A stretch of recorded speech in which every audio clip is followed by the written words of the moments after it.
pada siang hari ini. Assalamualaikum warahmatullahi wabarakatuh.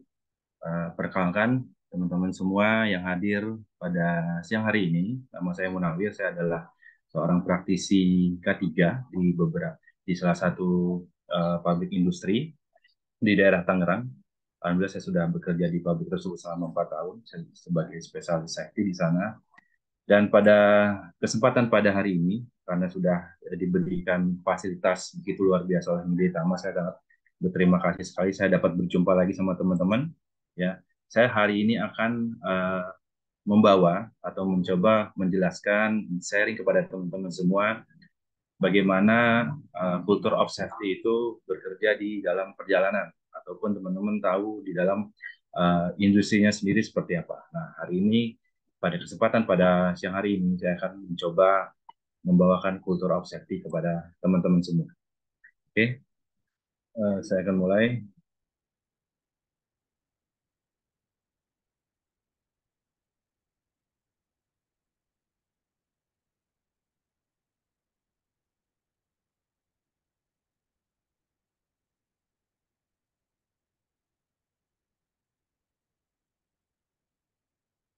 Sudah terlihat, Pak Arif sudah bagus, sudah oke?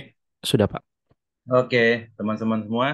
Oke, mungkin dalam beberapa jam ke depan saya akan menjelaskan apa itu culture of safety. Materi pada siang hari ini adalah culture of safety.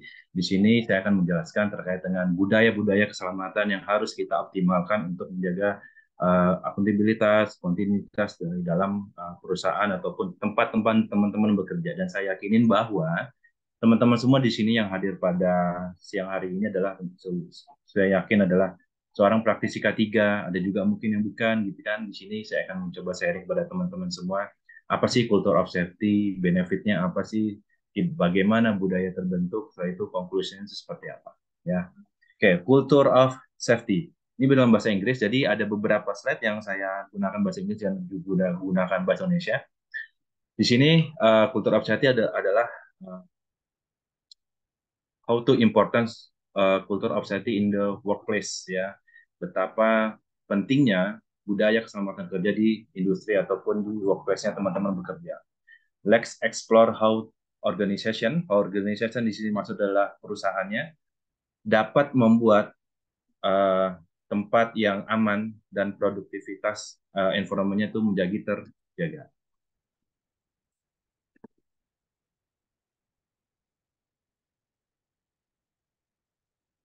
Jadi siang hari ini teman-teman akan saya sharing terkait dengan definisi of culture of safety, bagaimana culture of safety itu terbentuk, kan? Apa itu attitude ya? Attitude itu apa? Terus kita masuk ke budaya keselamatan, manfaat budaya keselamatan. Nomor 6 adalah tantangan dalam meningkatkan budaya keselamatan, dan terakhir adalah conclusion.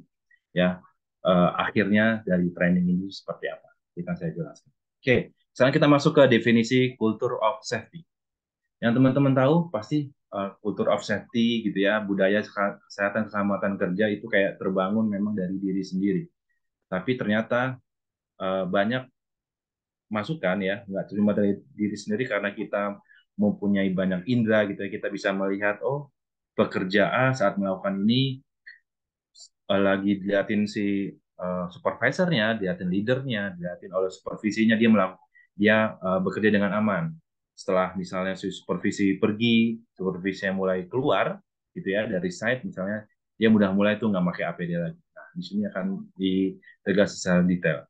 Jadi budaya keselamatan mengacu pada nilai, sikap, dan perilaku bersama dalam organisasi yang memprioritaskan kesejahteraan dan pelindungan karyawan serta pelanggan dan komunitas. Jadi nggak cuma hanya pekerja tok, nggak cuma hanya top manajemen.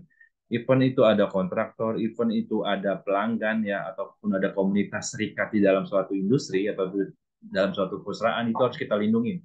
Dengan cara apa? Culture of safety. Jadi culture of safety itu nggak cuma untuk pekerja, nggak bisa hal seperti itu ya. Tidak bisa sama sekali karena harus secara menyeluruh. Nah, itu dapat mendorong apa? Dapat mendorong akuntabilitas dari si safety-nya sendiri dan apa namanya memprioritaskan keselamatan kerja. Setelah itu kita akan mendapati apa yang itu namanya produktivitas dalam bekerjanya. Hal ini mendorong pendekatan proaktif untuk mengidentifikasi dan memitigasi potensi bahaya mendorong komunikasi terbuka dan terus meningkatkan praktik keselamatan. Dengan caranya adanya culture of safety ini, beberapa industri perusahaan sekarang sudah ada penilaian ya, sudah ada assessment-nya. Bagaimana suatu industri budaya seperti apa sih, seperti ada penilaiannya, di assess ya, biasanya seperti itu. Jadi ada nilainya, top management tuh menilai itu seperti apa, setelah itu turun ke manajer turun ke supervisi, supervisionnya turun langsung ke shop floor-nya ataupun para pekerjanya ya. Karena apa? Para pekerja itu harus di-engage, para pekerja itu harus dilibatkan. Gimana caranya untuk meningkatkan culture of safety di dalam satu industri. Karena dalam halnya culture of safety tersebut itu sangat penting. Mungkin teman-teman pernah ngelihat ya, ataupun teman-teman pernah menyadari bahwa dalam satu site gitu ya, dalam satu teman-teman bekerja, kita sebutnya konstruksi gitu ya, teman-teman jalan, di situ sudah terus biasanya di depan harus memakai APD A sampai Z gitu ya, teman-teman masuk itu harus pakai Z, event itu harus pakai lanyard ya, nama pengenal atau ID card gitu ya, teman-teman pakai, oke pakai. Nyampe di dalam, udah briefing, masih tetap dipakai. Nah, saat teman-teman sudah mulai bekerja, ya, saat teman-teman sudah mulai bekerja, aduh pakai helm panas, aduh pakai helm ribet gitu ya, saya susah nih. Nah, hal-hal seperti itu yang mengacu bahwa culture of safety-nya belum bagus. Atau teman-teman eh, membuang sampah yang paling simpel gitu ya. Teman-teman udah ngeliat, wait, lihat orang lain buang sampahnya sembarangan nih. Padahal sudah ada tempat sampahnya, sudah dibedakan malah ya, mana yang B3, mana yang sampah domestik ya, mana yang waste gitu ya. Nah, hal seperti itu kita harus tahu dan itu kan adanya training ya. Nah, seperti itu. Jadi kita bisa mengukur bahwa gimana caranya untuk meningkatkan kultur of safety dimulai dari top management sampai ke soft floor agar mengikuti assessment yang ada ya. So, teman-teman, bagaimana budaya terbentuk? Di sini saya beri tiga apa ya namanya, tiga masukan di sini yang biasanya terbentuk oleh dalam diri manusianya sendiri. Yang pertama adalah experience ya. Experience itu kayak pengalaman teman-teman semua. Dari kecil teman-teman mulai hidup, dari kecil teman-teman mulai belajar SD, SMP, SMA, kuliah, teman-teman dapat experience, bahkan ada yang baru magang gitu ya, experience-nya, oh kalau kerja di perusahaan A itu seperti ini. Ya, saya dapat pengetahuan ilmu baru. Ya. Oh senior saya tuh melakukan seperti ini, oh ini bagus nih saya ikutin. Ya, itu namanya experience.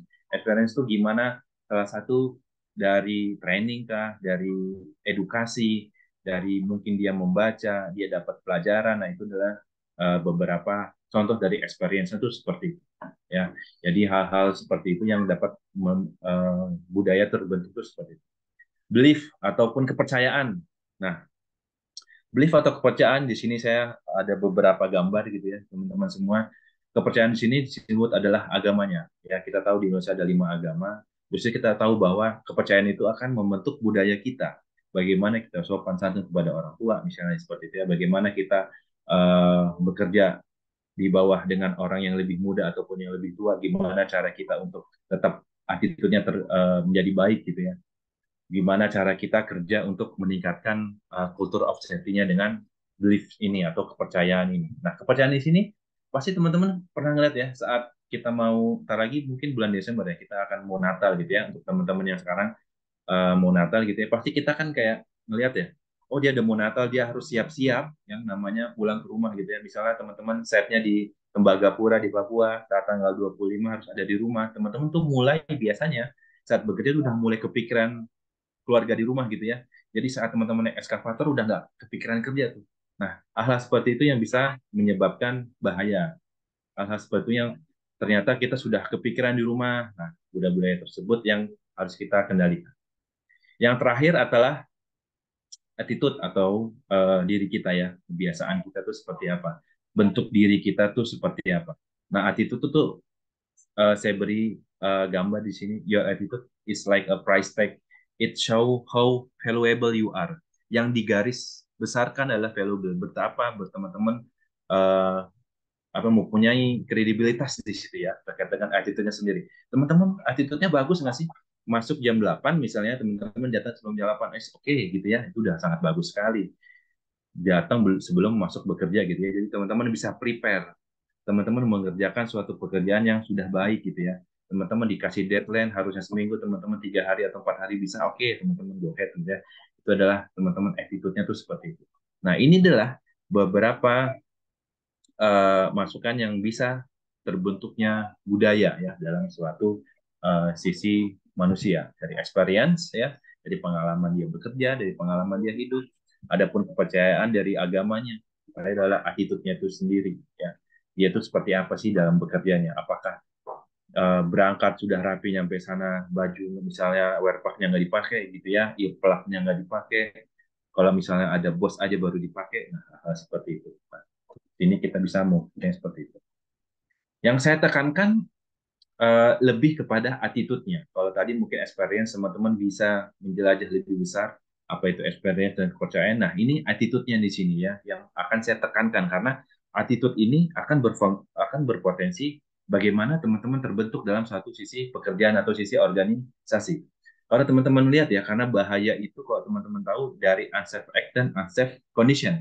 95% kejadian kecelakaan ya di lingkungan perusahaan atau di lingkungan pekerjaan itu pasti berasal dari diri sendiri. Nah, attitude ini yang bisa dilakukan. Saya dibagi menjadi tiga. Ada complacement attitude, ya. Ada complacement attitude. Nothing will ever happen to me, either because I'm not aware how or what, or I don't care. Ya, ini contohnya tuh seperti ini teman-teman ya. Dia tuh sudah ngikutin dalam pekerjaan konstruksi itu misalnya sudah 12 tahun. Sudah ada briefing, sudah dikasih tahu harus mau misalnya harus memakai safety glove atau sarung tangan. Terus dia berpikir bahwa saya mah sudah 12 tahun di sini saya nggak kenapa-napa tuh.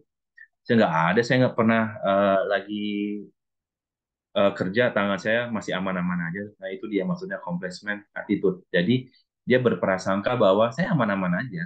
Ya, saya nggak kenapa-napa. Saya udah 12 tahun di sini jadi kayak jumawa seperti itu. Itu yang bisa menyebabkan bahaya juga. Ya, attitude-nya tuh seperti itu. Karena sudah terlalu lama, saya nggak biasa pak saya pakai kacamata saya udah biasa sudah bekerja seperti ini nggak usah lah gitu. Misalnya lagi ngelas gitu ya, bahkan bahayanya sangat besar sekali. Hanya kayak gitu. Itu adalah complacement attitude. Atau contoh simpelnya nih teman-teman ya, mungkin teman-teman semua tahu Indomaret ataupun Alfamart gitu ya, teman-teman jalan naik motor ya sama anaknya. Misalnya itu harus ke jalan raya, yang diharuskan harus pakai helm gitu ya. Ah, disuruh sama misalnya sama orang rumah, udah pak pakai helm gitu. Nggak dekat aja, biasanya juga nggak kenapa-napa. Nah itu dia. Ya coba teman-teman sadari apakah teman-teman gitu apa enggak ya. Itu namanya complacent attitude ya. Udah biasa nih kayak gini gini gini. Nah, kita kan nggak tahu kejadian di depan tuh seperti apa sih, ya kan? Contohnya seperti itu teman-teman. Nah, kalau yang kedua adalah compliant attitude. I will follow your safety rules as long as someone is watching me. Yang perlu digarisbawahi adalah as long as someone is watching me. Contoh simpel mungkin teman-teman tahu yang tadi sudah dikasih tahu bahwa dalam suatu bekerja, selama kita masih dimonitor nih sama si leader kita, selama masih dimonitor sama manajer, kita akan mulai dari jam 8, nanti teman-teman sampai pulang lagi jam 5, pasti bekerja dengan baik. Karena apa? Dimonitor. Ada yang monitor nih kerjanya. Ini orang kalau saya tinggalin bener nggak ya? Nah, itu kayak gitu tuh contohnya. Jadi kalau ada yang masih ngelihat saya bekerjanya aman nih, biasa aja saya. Masih bagus, pakai APD gitu ya, yang paling gampang gitu ya. Tapi kalau misalnya tiba-tiba manajerial, top manajemen yang nggak ada lagi, udah balik lagi ke attitude yang tadi, compliant attitude tadi. Kalau ada yang lihat aja deh saya kerjain. Masang rambunya kalau ada yang lihat aja deh. Contohnya kayak gitu. Ya itu namanya compliant attitude. Berbeda yang nomor tiga, committed attitude. I will do the right thing even in the moment of choice when nobody is watching because I value health and safety. Because I value health and safety. Dia tuh udah tertanam di dalam diri bahwa oh ya saya harus kerjanya aman, pulang aman, pas berangkat juga aman. Dalam hal segi apapun, mulai saya berangkat dari rumah saya pulang kerja, saya harus aman. Karena apa? Even nggak ada yang ngeliat pun dari sisi teman ataupun manajerial saya harus memakai APD contohnya, ya udah saya akan mengikuti rules itu gitu loh. Disuruh SOP-nya memakai earplug, ya sudah pakai earplug-nya. Jangan sampai dicopot gitu. Jangan sampai teman-teman berpikir oh karena kalau nggak ada supervisor boleh copot, nah enggak. Committed adalah dia udah komit nih, udah komitmen nih. si orang tersebut sudah komit untuk meningkatkan kesadaran akan safety-nya, untuk meningkatkan budaya atas safety-nya. Nah, budaya itu terbentuk dari hal-hal tiga semacam ini. Ini adalah beberapa contoh-contoh yang mungkin teman-teman pernah ngeliat ya. Ada compliance attitude person-nya siapa, compliant attitude person-nya siapa. Nah, teman-teman tuh masuknya ke mana? Oh, compliance kah, compliant kah, atau committed? Nah, saya harapkan teman-teman committed attitude semua ya. Biarpun ada beberapa, pasti ada juga yang compliant attitude gitu ya. Cuma namanya budaya itu nggak bisa langsung dirubah semudah membalikan telapak tangan. Semua itu harus ada prosesnya. Semua itu akan dimulai dari top management dalam suatu perusahaan. Nah, saya akan mulai dari situ ya. Bagaimana menerapkan dan mempertahankan budaya keselamatan yang positif? Jadi, ini adalah beberapa cara untuk menerapkan dan mempertahankan budaya keselamatan yang positif ya. Dengan cara apa? Penerapan budaya keselamatan yang positif memerlukan kepemimpinan yang kuat, pendidikan berkelanjutan, evaluasi berkala, dan komitmen terhadap perbaikan yang berkelanjutan. Jadi dari pihak leadership, kita mulai harus ada role modelnya ya. Role model kita tuh siapa? Oh, top management. Misalnya top management itu suka Gemba ya, mungkin teman-teman tahu Gemba ya, suka inspeksi. Kan nggak enak nih, misalnya si manajerial itu inspeksi, tapi si pihak supervisor nggak ngikutin gitu kan, aneh gitu ya. Nah, hal semacam itu, apa namanya, model seperti itu, role model seperti itu akan diikutin. Nah, dengan inspeksi, dia tahu bahwa ada potensi-potensi bahaya lain yang dapat menyebabkan pekerja ke dalam si pekerjanya itu sendiri. Jadi leadership juga harus turun tangan. Contohnya seperti ikut Gemba kah, dia membuat kebijakan lah, misalnya dia mengapprove SOP, dia membuat apa namanya budaya keselamatan di dalam diri dia dulu sebagai role model seperti apa, baru diturunkan kepada si supervisi, contohnya gitu. Yang kedua lah komitmen. Semua nggak akan bisa terjadi tanpa ada komitmen dari suatu individu gitu ya. Kalau misalnya leadership sudah ada komitmen, otomatis sampai ke bagian shop floor atau pekerja kasar pun itu harus ikut ya. Susah Pak, memang susah, susah banget memang. Mohon maaf, saya pernah kerja di konstruksi dulu di Garut, pembuatan eh, pembangkit listrik tenaga uap, gitu ya. Tenaga panas bumi, sorry, tenaga panas bumi. Sudah di briefing ya, sudah di briefing dalam pekerja itu. Mohon maaf, mungkin dari edukasi, pengetahuan, terus dari sekolah juga mungkin hanya mohon maaf sekali sampai SD ataupun SMP dia nggak tahu apa itu K3, dia nggak tahu apa itu safety. Yang penting saya bisa ngaci, yang penting saya bisa naruh balok nih yang benar biar nggak dimarahin mandor gitu ya ceritanya. Udah tulisan dilarang merokok, mungkin teman-teman tahu semua ya, dilarang merokok. Dicek, diinspeksi sama tim safety sama supervisi gitu ya, kita dalam satu ada agenda kita ngecek, ternyata kita ngeliat di satu lorong yang sudah memang tidak ada lampunya bagus, sudah kita ngelihat bahwa ada beberapa pekerja yang lagi merokok, yang lagi ngopi. Wah, itu enak banget, Pak. Udah posisinya dingin gitu ya, udah ada kabut. Kita nggak bisa tahu tuh mana yang asap rokok, mana yang lagi ngopi, karena nggak kelihatan sama sekali. Ternyata pas lagi makin dalam, orangnya sudah banyak di dalam, Pak. Ya. Nah, di situ. Karena apa? Ah, nggak ada yang ngelihat saya ini. Leader juga ada di bawah. Supervisi juga ada di bawah. Kita ngerokok dulu di sini, baru kita kerja lagi. Nah, itu namanya. Jadi harus ada komitmennya juga. Jadi harus ada cara tersendiri untuk meningkatkan keselamatan tadi ya. Yang terakhir baru improvementnya. Nah, gimana caranya biar tadi pekerja tadi itu nggak melakukan hal seperti itu? Apakah ada reward? Apakah ada punishment? Nah, rewardnya apa? Misalnya ada yang melaporkan gitu ya, tapi kok bisa yang melaporkan jadi cepu gitu ya. Nah, itu bahasanya. Jadi harusnya biasanya ada beberapa perusahaan yang tidak memberikan nama gitu ya. Jadi misalnya ada yang melakukan, ada pekerjaan PTA di sini ngerokok nih seperti ini, kita ngelihat di sana ya. Kita kasih misalnya punishmentnya nggak langsung dikeluarin ya. Misalnya coaching kah, dikasih penjelasan kah, kenapa kah. Nah, kita harus tanya dulu sama mereka seperti apa. Kalau memang sudah parah, misalnya merokoknya di area genset, merokoknya di area berbahaya, merokoknya di dalam gudang chemical, merokoknya di area-area yang memang diperuntukkan tidak boleh merokok. Nah, itu baru. Kecuali mereka merokoknya di tempat yang sudah disediakan. Itu hal simpel. Jadi harus ada dari pihak leadership, komitmen sampai software, yaitu improvement ataupun perbaikan yang berkelanjutan. Contohnya seperti itu, teman-teman semua. Oke, selanjutnya adalah pentingnya budaya keselamatan dan kesehatan kerja. Ya, kalau misalnya kita sudah meningkatkan atau kita attitude-nya tadi ya udah committed ya udah komitmen, pasti teman-teman akan mendapatkan kok emang penting ya budaya keselamatan itu dalam satu industri ya? Memang penting ya. Budaya keselamatan di dalam suatu organisasi itu sangat penting sekali. Yang pertama, mencegah accident ataupun insiden dalam workplace ya di sini. Dengan memupuk budaya keselamatan yang kuat, organisasi yang dimaksud di sini adalah perusahaan dapat mengurangi jumlah kecelakaan ataupun cedera di tempat kerja secara signifikan. Kalau sudah ada yang Mbak, sudah ada yang inspeksi, sudah ada yang tahu bahwa dalam diri dia harus, oh saya harus safety nih, saya harus aman, saya harus pakai sarung tangan, saya harus pakai suatu safety nih, saya nggak boleh ngerokok di sini nih. Mereka akan berpikir logikanya adalah, oh saya harus aman kerjanya. Kalau saya harus aman, saya harus kerjaan dengan yang benar. Karena apa? Dengan cara seperti itu dapat menurunkan atau mengurangi angka kecelakaan kerja. Misalnya dalam satu industri gitu ya, dalam satu tahun ada 10 kecelakaan medium risk misalnya, ada satu kecelakaan medium gitu ya. Setelah mereka melakukan budaya keselamatan safety dengan cara A, B, C, D, ya, mereka tahu nih, oh harus dimulai dari diri sendiri. Dia promosikan kah, dia mengedukasi, mengengage si workernya untuk gimana cara bekerja dengan baik dan aman. Dengan cara gitu, yang pertama adalah untuk bisa mengurangi angka kecelakaan kerja. Yang kedua, promote employee well-being. Nah, sini adalah budaya keselamatan yang efektif menjamin kesejahteraan fisik dan mental karyawan dan meningkatkan kepuasan kerja dan semangat kerja. Kalau teman-teman tahu, semakin banyak kecelakaan akan kayak makin ngikut gitu ya. Oh, ada kecelakaan di gedung A misalnya seperti dia. Nanti akan ngikut tuh. Karena apa? Mereka tahu ada desa-desusnya. Oh, kecelakaan di sini. Dia jadinya ke-trigger sendiri. Ya, dia jadinya trigger. Jadi ngikutin kayak kecelakaan gitu ya. Berbeda dengan saat kita mempromosikan si karyawan tersebut harus ngikutin dengan culture of safety-nya.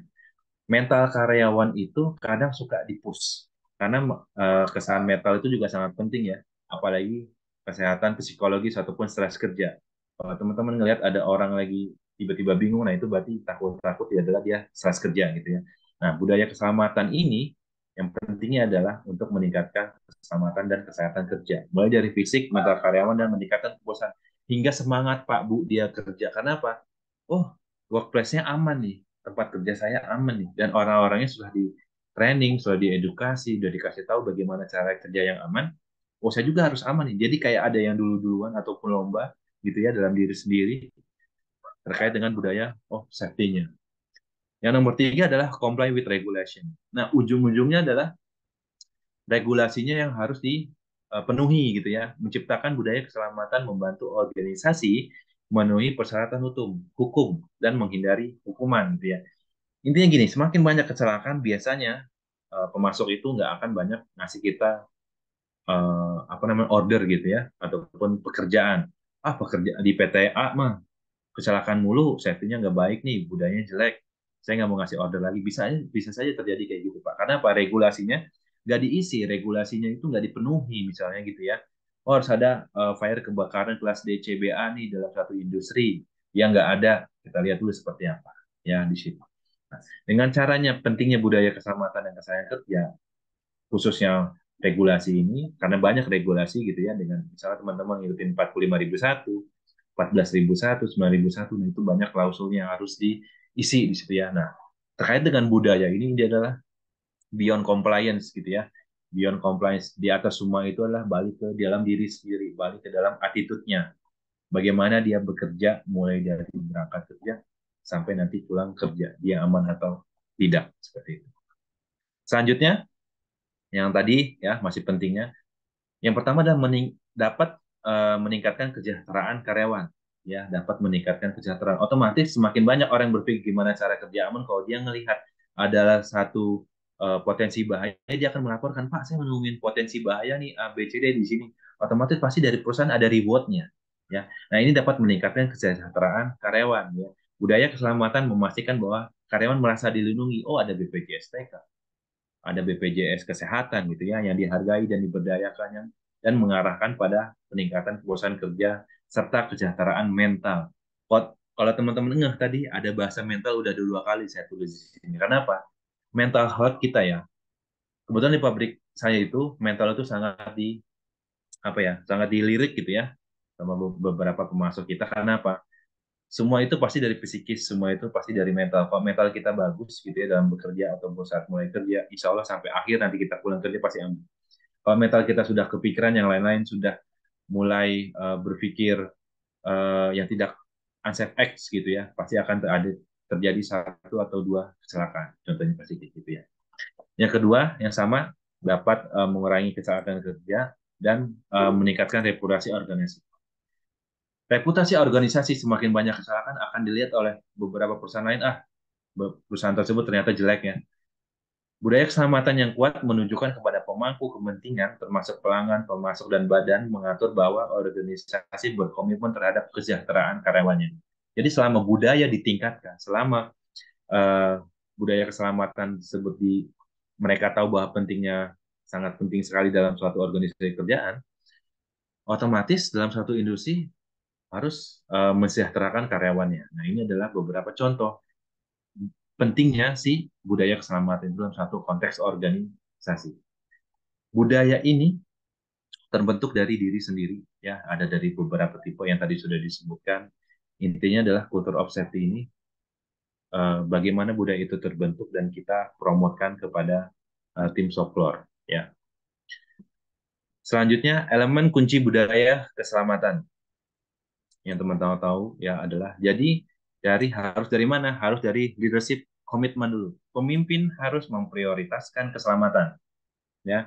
Pemimpin memberi contoh, harus ada role model yang tadi disebutkan ya, dan mengkomunikasikan pentingnya keselamatan kepada seluruh organisasi.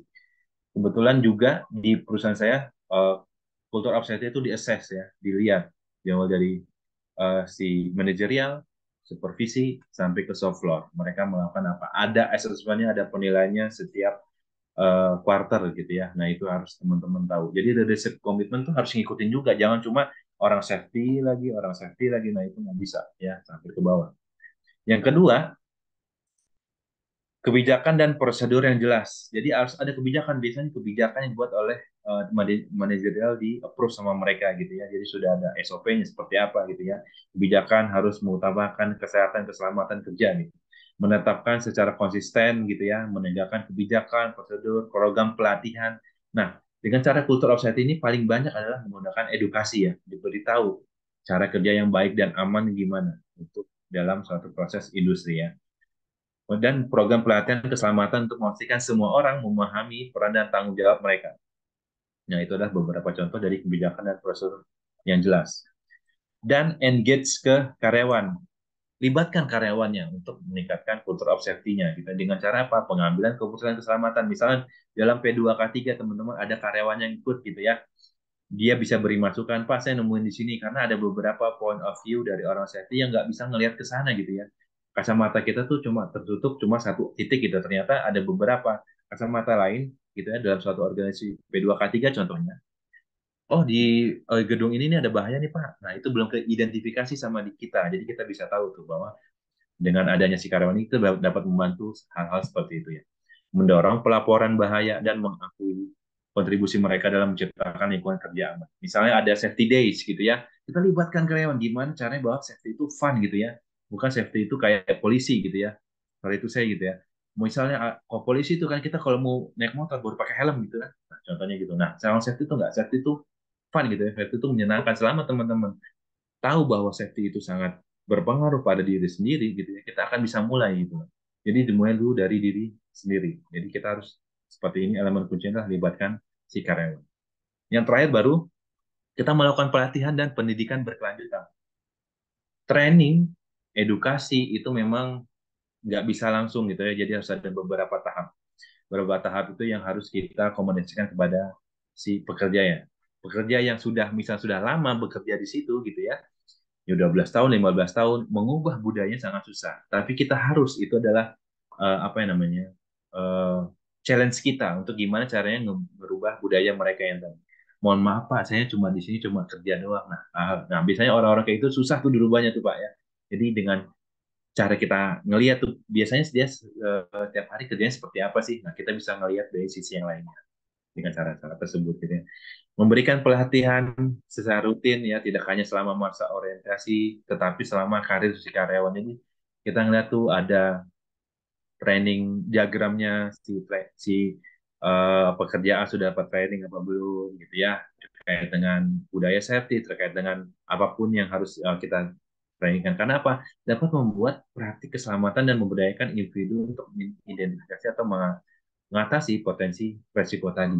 Nah, kalau si individunya udah tahu, oh ternyata yang selama ini saya lakukan tuh bahaya ya, alat pengamannya dirusak, yang harusnya misalnya teman-teman lagi cutting wheel gitu ya, cutting wheelnya harus kan ada covernya gitu ya, teman-teman nggak pakai covernya, covernya dibuka nggak kelihatan, nah itu ternyata bahaya. Nah saya baru tahu dari situ. Nah itu dengan cara apa, diberikan pelatihan, ataupun harusnya saat lagi gerindra, saat lagi ngegerinda itu harus pakai kacamata. Saya baru tahu nih, ternyata saya selama ini orang ngelas harus pakai tutup gelas. Kalau misalnya dia udah pakai, ya udah berarti dia udah tahu bahwa APD itu sangat penting sekali sama dia. Contohnya gitu ya. Selanjutnya, manfaat apa dari budaya keselamatan yang kuat? Nanti setelah misalnya teman-teman sudah tahu tadi ya, dan pentingnya apa, nanti teman-teman akan dapat manfaat dan dapat benefitnya gitu ya. Nah, benefit ini saya di bagian beberapa slide juga. Yang pertama, dapat improve productivity. Itu sangat jelas Bapak Ibu semua. Kalau budaya sudah terbentuk dalam suatu organisasi, ya kalau teman-teman ke Singapura itu nggak ada sampah Bapak Ibu. Beneran itu, bukan cuma di YouTube aja. Nggak akan ada pernah sampah di situ Pak. Tempat sampahnya bahkan sudah terpilih dan mereka udah terset bahwa budayanya, kalau misalnya nggak ada tempat sampah di areanya dia, dimasukin ke dalam kantong baju. Mungkin teman-teman pernah dengar semua ya. Nah itu dia. Itu namanya budayanya itu seperti itu ya. Nah budaya itu yang harus kita tanamkan di dalam kerja dalam suatu industri ataupun konteks pekerjaan. Karyawan yang merasa aman akan termotivasi. Nah, ini dia. Karyawan yang merasa aman akan termotivasi dan fokus pada pekerjaan mereka. Jadi mereka tuh ya udah fokus sama pekerjaan mereka ya. Termotivasi akan gimana caranya kerja saya dengan yang aman. Sehingga menghasilkan peningkatan produktivitas dan kinerja yang baik. Dengan cara kayak gini, produktivitas dia atau saat dia bekerja tuh sangat baik gitu ya. Nggak ada accident, kita udah bakal tahu kalau udah budayanya baik pasti nggak ada accident gitu ya. Yang kedua, lower insurance cost. Kalau udah insurance berarti kan BPJS gitu ya. Budaya keselamatan yang proaktif dapat membantu menurunkan premi asuransi dengan menunjukkan penurunan resiko. Komitmen untuk mencegah kecelakaan dan cedera. Karena budaya tadi sudah terbentuk, otomatis nggak ada kecelakaan, otomatis BPJS-nya aman nih, ya orangnya aman. Nah, kayak gitu ya. Nomor tiga adalah enchant team collaboration. Ketika karyawan yakin akan keselamatan mereka karena sudah terdoktrin bagaimana how to make culture of safety better for mereka, mereka berkolaborasi dengan lebih efektif dan berbagi pengetahuan. Nah, kalau udah kayak gini pasti, lu tahu nggak sih ada training ini, yuk ikut yuk, ini bagus nih buat kamu nih kayak gitu. Pencobaan misalnya training APAR gitu ya, alat pemadam api ringan misalnya. Yuk coba yuk, saya belum pernah nyoba tuh, kayaknya berat nggak sih? Gimana sih cara megangnya, handle-nya yang mana sih? Gitu ya. Nah, dengan cara kayak gitu, dengan apa? Kolaborasi dan kontribusi pada lingkungan kerja yang positif dan kolaboratif. Nah, ini adalah manfaat yang akan teman-teman dapati dalam satu konteks organisasi bisa agar dapat meningkatkan budaya keselamatan yang kuat. Contohnya seperti ini. Selanjutnya nih, benefitnya adalah meningkatkan semangat karyawan. Itu sangat jelas teman-teman ya. Teman-teman semua pada siang hari ini pasti dapat meningkatkan semangat karyawan. Lingkungan kerja yang aman meningkatkan semangat kerja karyawan sehingga meningkatkan kepuasan kerja dan produktivitas yang seperti tadi sama teman-teman ya. Kalau budaya sudah terbentuk pasti semangatnya karyawan, semangatnya akan terbentuk sendiri. Mengurangi kecelakaan dan cedera itu sangat udah pasti jelas tuh ya. Jadi orang safety tuh nggak bolak-balik tuh kalau misalnya ada accident, bikin root cause analysis lah, ditanya dulu, investigasi gitu ya. Jadi nggak ada tuh. Karena apa, budayanya sudah terbentuk, mereka harus tahu gimana caranya bekerja dengan yang aman. Budaya keselamatan yang kuat secara signifikan menurunkan jumlah kecelakaan dan cedera di tempat kerja sehingga menciptakan lingkungan yang lebih aman ya, safe workplace bagi seluruh karyawan dan penghematan biaya. Biasanya ada budget tuh seperti itu ya teman-temannya. Ada kecelakaan, ada cedera di tempat kerja, bisa memakan biaya yang mahal. Contohnya gitu. Selanjutnya, bagaimana sih langkah-langkah untuk mempromosikan budaya keselamatan ya, culture of safety? Gimana sih caranya kita langkah-langkahnya untuk mempromosikan? Yang pertama adalah edukasi dan komunikasi.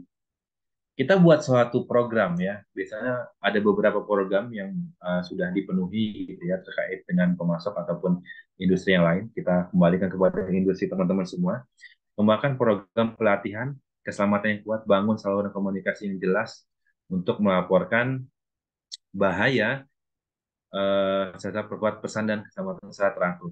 Misalnya teman-teman punya mading gitu ya, diisi misalnya, oh kita tidak ada kecelakaan gitu ya, ada safety meeting, teman-teman lihat di madingnya, oh lagi ada isu seperti ini nih, teman-teman harus tahu juga dengan cara edukasi dan komunikasi.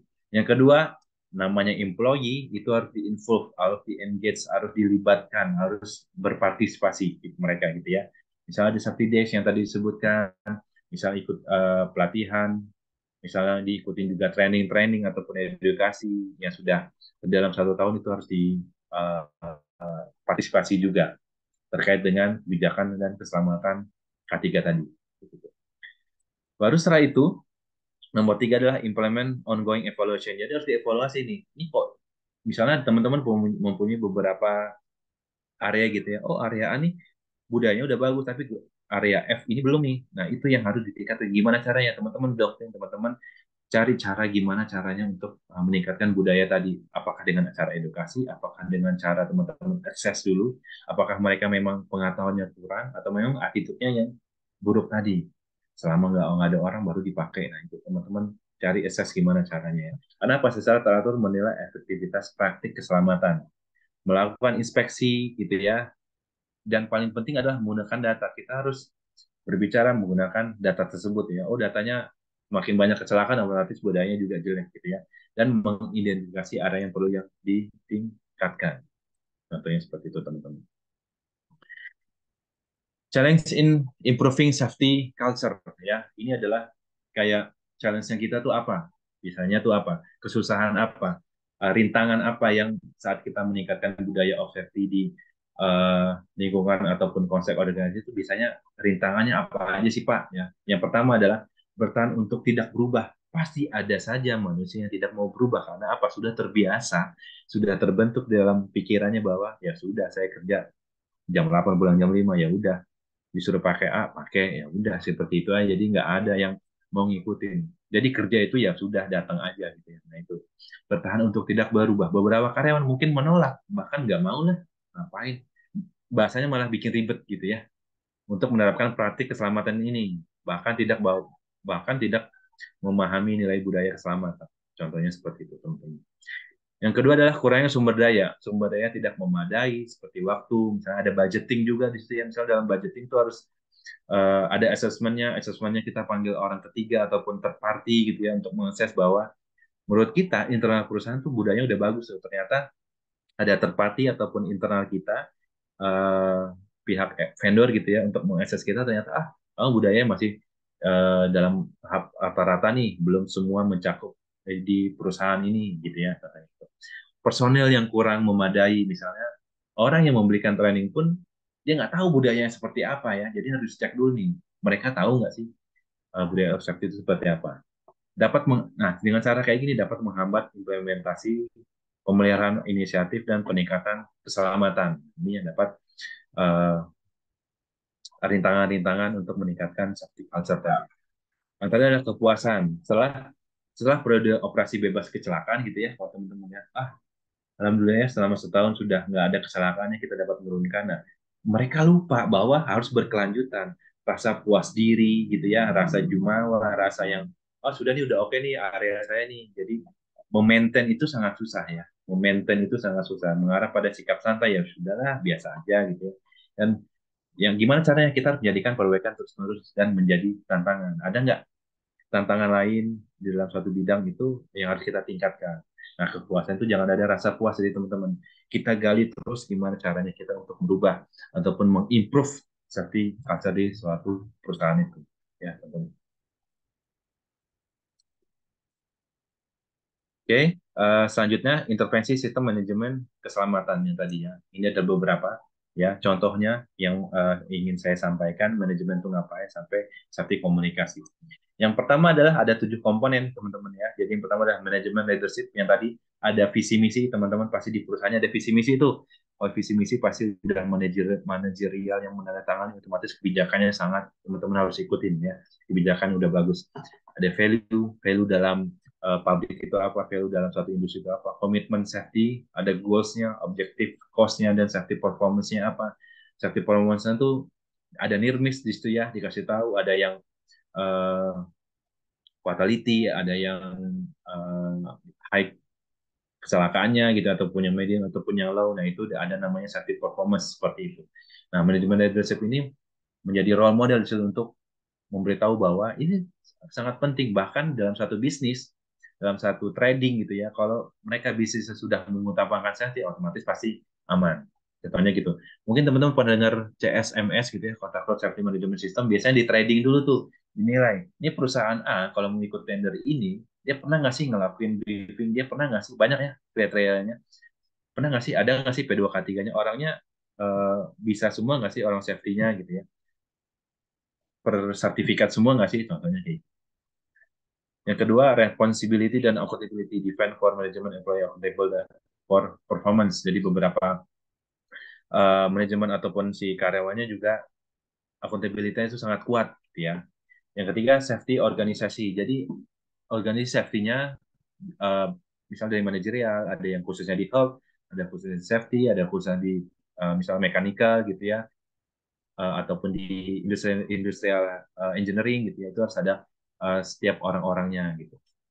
Ada safety committee, ada safety staff-nya siapa aja, ada itu pasti orang safety juga pasti ada budgetnya tuh untuk membeli barang satu dan yang lainnya. Yang keempat ada safe workplace dan prosedur ya. Sudah ada misalnya dalam suatu proses ada pekerjaan general ataupun job spesifik, jadi ada kayak SOP-nya ataupun ada instruksi kerjanya dalam satu industri gitu ya untuk dalam mengerjakan kerjaan A sampai Z gitu ya. Adanya housekeeping gitu ya, ada pembersihan, adanya yang melakukan housekeeping tersebut, ada kontraktor dan emergency seperti itu. Yang nomor 5, safety review. Nah, safety review ini atau improvement ini yang biasanya yang saya lakukan ada plan, do, check, action gitu ya.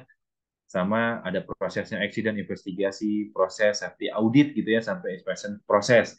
Dengan caranya kita melakukan PDCA, adanya investigasi saat melakukan adanya accident ataupun saat lagi audit, kita tahu bahwa ternyata ada beberapa miss di situ. Ini adalah intervensi dalam sistem manajemen K3. Safety training nomor 6, based on need assessment ya. Jadi di assess dulu nih orangnya butuhnya training apa ya, biar sesuai dengan karakteristik ya gitu ya, baru dikasih gitu ya. Jadi jangan main asal kasih aja, didesain gitu ya for employee gitu. Setelah itu baru dikomunikasikan, ada komunikasi internal maupun eksternal gitu ya, untuk mengefektifkan si komunikasinya dengan cara misalnya di mading tadi gitu ya, ada safety mading, ada apa namanya pamflet-pamflet gitu ya, ada spanduk-spanduk yang kita harus utamakan keselamatan kerja gitu. Setelah itu ada budaya-budaya keselamatan yang kita tanamkan di situ. Teman-teman juga tahu ada 6S di situ ya. 6S itu biasanya di industri juga sudah terpakai dan sudah banyak biasanya memakai hal-hal seperti itu. Nah, itu dengan cara apa?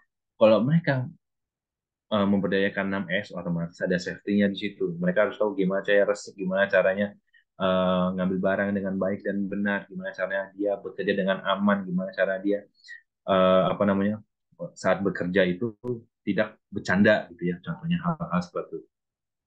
Nah, itu yang dapat meningkatkan budaya keselamatan, membuat culture of safety di suatu industri itu tidak hanya langsung ke soft floor, jadi harus ke top management. Nah, setelah teman-teman mengimplementasi ya, after implement, teman-teman setelah mengimplementasi kultur budaya safety dalam suatu industri, teman-teman akan melihat bahwa persentase dari safe behavior akan meningkat, ya kan? Teman-teman akan meningkat bahwa si behaviornya itu akan meningkat, dan persentase dari risk behavior akan menurun, ya. Kecelakaan tadi akan menurun, reporting of the risk akan apa ya, reporting dari Nirmis itu akan meningkat gitu ya. Oh Pak, ada bahaya di sini, ada bahaya dari terus dia ngasih tahu bahayanya apa, karena dia tahu budaya dari safety ataupun memberitahu si bahaya tersebut sangat penting agar tidak terjadi kecelakaan. Gitu ya. Setelah itu ada frekuensi dari seperti injuries are decreasing gitu ya, akan menurun. Jadi frekuensi dari seperti dari kecelakaan itu akan menurun dan meningkatkan acceptable responsibility, accountability dari personal behavior, karena personal behavior-nya sudah bagus gitu ya, sudah terbentuk, jadi otomatis akan meningkatkan responsibility-nya. Oh, dia ngeliat nih, kayaknya ini bahaya nih seperti ini. oh ternyata orang tersebut nggak saat lagi bekerja di atas ketinggian nggak pakai body harness, diingetin dulu deh. Nah contohnya kayak gitu. Hal-hal seperti itu yang harus kita tahu, teman-teman tuh harus sense of safety-nya tuh harus kenceng gitu ya, karena seperti itu.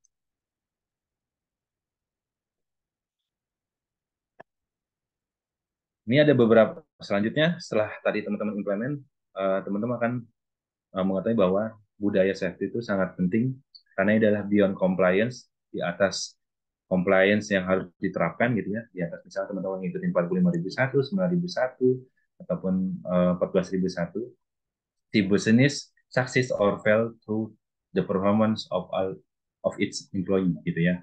Jadi sukses itu good performance, failure itu is bad performance. Performance itu dikombin dari result dan service behavior. Jadi si manusianya, perusahaan A mempekerjakan para pekerjanya saat kulturnya sudah ada dalam diri dia, gitu ya. Saat dia masuk ke pabrik, saat dia mau masuk ke dalam area kerjanya dia sendiri, dia harus tahu seperti apa. Membuat culture of safety itu terbaik buat para pekerjanya, itu tidak bisa langsung hari Senin dikerjakan, hari Senin selesai, itu tidak bisa. Itu harus kontinuitas, itu harus di-assess, teman-teman harus melakukan inspeksi terus-menerus, teman-teman harus mengedukasi mereka, harus membuat trigger mereka seperti apa, dan terakhir adalah sadar role modelnya itu dari top management. Jadi dari culture of safety ini yang pertama ditekankan adalah dari top management. Setelah itu kita tahu bahwa harus diturunkan kepada sampai shop floor, ya, para pekerja, harus adanya value di situ, harus adanya reporting, harus adanya eh, panitia keselamatan yang tadi untuk meningkatkan keselamatan kerja. Dan hal seperti itu yang dapat meningkatkan budaya keselamatan kerja baik untuk di dalam satu industri. Contohnya gitu. Yang terakhir adalah conclusion of NK takeaway adalah kesimpulannya adalah budaya keselamatan bukan hanya sekedar kewajiban hukum atau moral, namun juga membawa banyak manfaat bagi organisasi ataupun karyawannya. Dengan memprioritaskan keselamatan, melibatkan karyawan, ya di sini dikasih melibatkan karyawan dan menerapkan strategi yang aktif, organisasi atau perusahaan dapat menciptakan tempat kerja yang baik, lebih sehat, produktif, dan aman, serta pun sukses di akhir dalam suatu konteks organisasinya.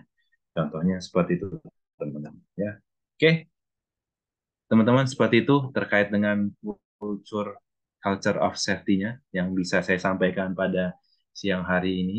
Intinya teman-teman semua harus meningkatkan budaya ataupun attitude-nya dari diri sendiri dulu, baru setelah itu teman-teman apa namanya meningkatkan dari sendiri, baru di-share kepada orang. Seperti itu teman-teman. Oke, mungkin dari saya cukup. Saya kembalikan ke Pak Arif dan Pak Denny. Terima kasih banyak atas waktunya. Oke, baik. Terima kasih, Pak Munawir. Baik, untuk selanjutnya ini sudah banyak yang ingin bertanya, tapi sebelum kita lanjut ke dalam sesi tanya jawab, ada informasi yang akan kami berikan untuk teman-teman semua yang hadir di sini. Salah satunya adalah sertifikat ya. Nah, nanti teman-teman silakan bisa mengisi absensi setelah ini dan pastikan teman-teman berhasil mengisi absensinya, tidak terkendala jaringan ya. Baik. Nah, sebelum itu, teman-teman pastikan juga di aplikasi Mika Super App K3-nya sudah platinum. Nah, cara tahu sudah platinum atau belum, silahkan buka aplikasi teman-teman, ya, kemudian cek di pojok kiri atas, ya, apakah tulisannya platinum atau silver. Kalau misalkan tulisannya silver, silahkan bisa di-upgrade terlebih dahulu, ya. Klik gambar gemboknya. Nah, bagaimana cara untuk bisa mengupgrade-nya? Silahkan simak video berikut ini. Tutorial upgrade Platinum Member aplikasi Mika Super App K3.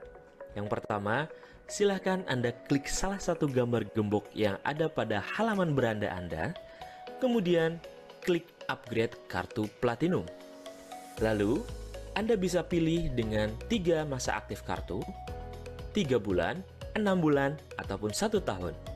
Setelah itu, klik upgrade sekarang. Kemudian Anda bisa pilih metode pembayaran melalui virtual account atau juga e-wallet. Setelah itu, klik bayar. Kemudian, silahkan salin rekening virtual Anda dan lakukan transfer berdasarkan nominal yang telah tersedia pada aplikasi. Dan khusus Anda yang menggunakan Mandiri, silahkan Anda pilih pihak ketiga, yaitu Sendit 88908. Sesuai dengan 5 angka yang ada di depan rekening virtual Anda. Setelah Anda transfer, silahkan Anda buka kembali aplikasi Mika Super App K3, lalu refresh kembali aplikasi Anda. Setelah itu, Anda bisa klik nama Anda, lalu akan muncul member card Platinum. Oke, ya itu tadi untuk mengupgrade kartu Platinum pada aplikasi Mika Super App K3. Baik, nah selanjutnya teman-teman semuanya, jika ingin menonton rekamannya untuk webinar kolega ya, atau sebelum-sebelumnya juga ada ya di channel YouTube-nya Kak Cik Denny dan juga beberapa video K3 lainnya. Silakan bisa di-subscribe dan juga klik tombol loncengnya supaya tidak ketinggalan video-video terbaru dari Kak Cik Denny. Kemudian apalagi informasi untuk teman-teman semuanya, silahkan Pak Denny dilanjut. Oke, terima kasih Pak Arief. Nah, sebagai informasi juga bagi teman-teman yang baru pertama kali menginstall aplikasi Mika Super App K3, ya itu sebenarnya dapat langsung Platinum Member ya, itu free-nya 3 bulan. Cuman kalau udah lebih dari 3 bulan, itu turun menjadi Silver. Jadi kalau ada yang nanya, wah jadi webinar di Mediatama berbayar dong? Enggak dong, ya. Jadi teman-teman bisa ikut webinar secara gratis selama 3 bulan ya. Karena kita kasih pertama kali untuk install si user adalah 3 bulan Platinum Member.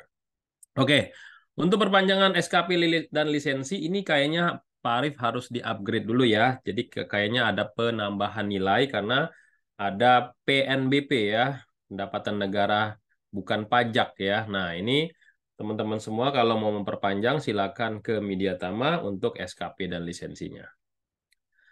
Lanjut, untuk sertifikasi SMK 3, nah ini juga kita ada paket, apakah itu kontraktor atau apa itu pabrik, pokoknya kita kasih yang terbaik buat teman-teman semua ya.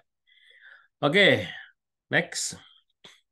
Nah, kalau teman-teman ingin bekerja di bidang K3, pastikan teman-teman semua sudah tersertifikasi ahli K3 umum minimal ya, kalau pendidikannya D3. Dan ini kayaknya kelas terakhir ya, kelas terakhir untuk di tahun 2023. Kenapa? Karena Kemnaker itu menutup semua akses ke semua PJK3 per 17 Desember 2023 sampai dengan 15 Januari 2024. Jadi kalau teman-teman pengen ikut pelatihan, ikutlah sebelum tanggal 17 Desember ya, karena akan dibuka kembali baru di tanggal 16 Januari. Kenapa? Karena maintenance dari pihak Kemnaker terkait dengan teman K3-nya. Ini kesempatan ya. Nah, kalau yang mau tatap muka, ini juga terakhir ya, kelas terakhir di Mediatama di tahun 2023, teman-teman bisa join di tanggal 4 sampai 16 Desember. Setelah itu baru kita buka lagi di bulan Januari, tanggal 16 Januari tepatnya. Oke, kalau yang BNSP tetap buka ya teman-teman semua ya. Nah, ini silakan teman-teman semua.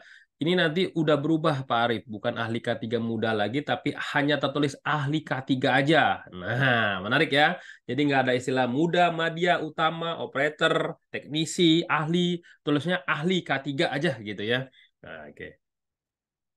Nah, kalau sudah ahli K3 Kemenaker, teman-teman lanjutin ke auditor SMK 3 ya, teman-teman ya. Nanti ikut pelatihannya sama saya, dan ini juga kelas terakhir di bulan Desember. Karena bulan November itu udah running, insya Allah running hari Senin itu 30 orang pesertanya ya, mantap ya.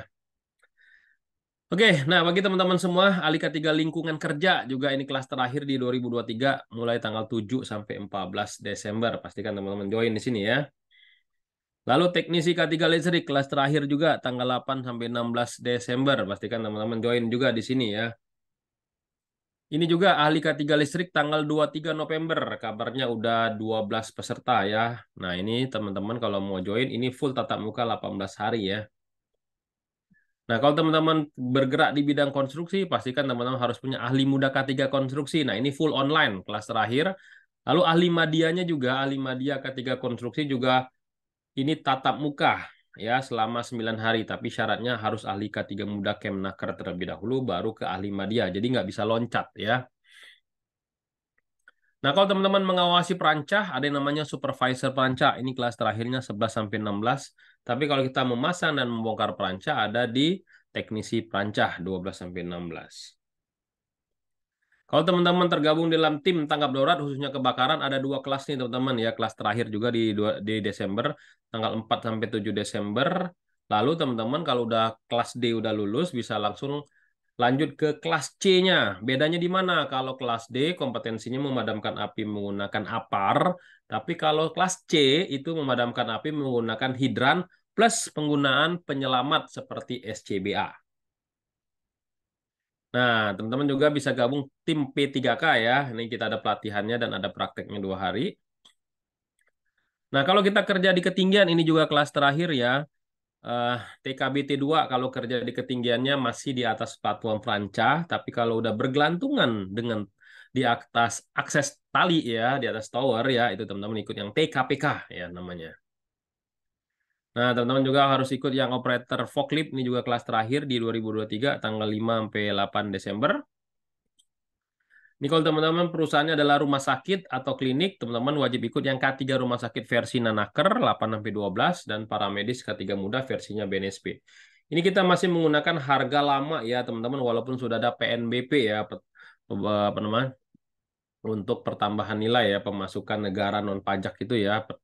Nah, kalau 2024 semuanya akan naik ya, bukan media tama aja ya. PJ K3 lain pun juga akan naik karena ada setoran ke negara loh teman-teman ya.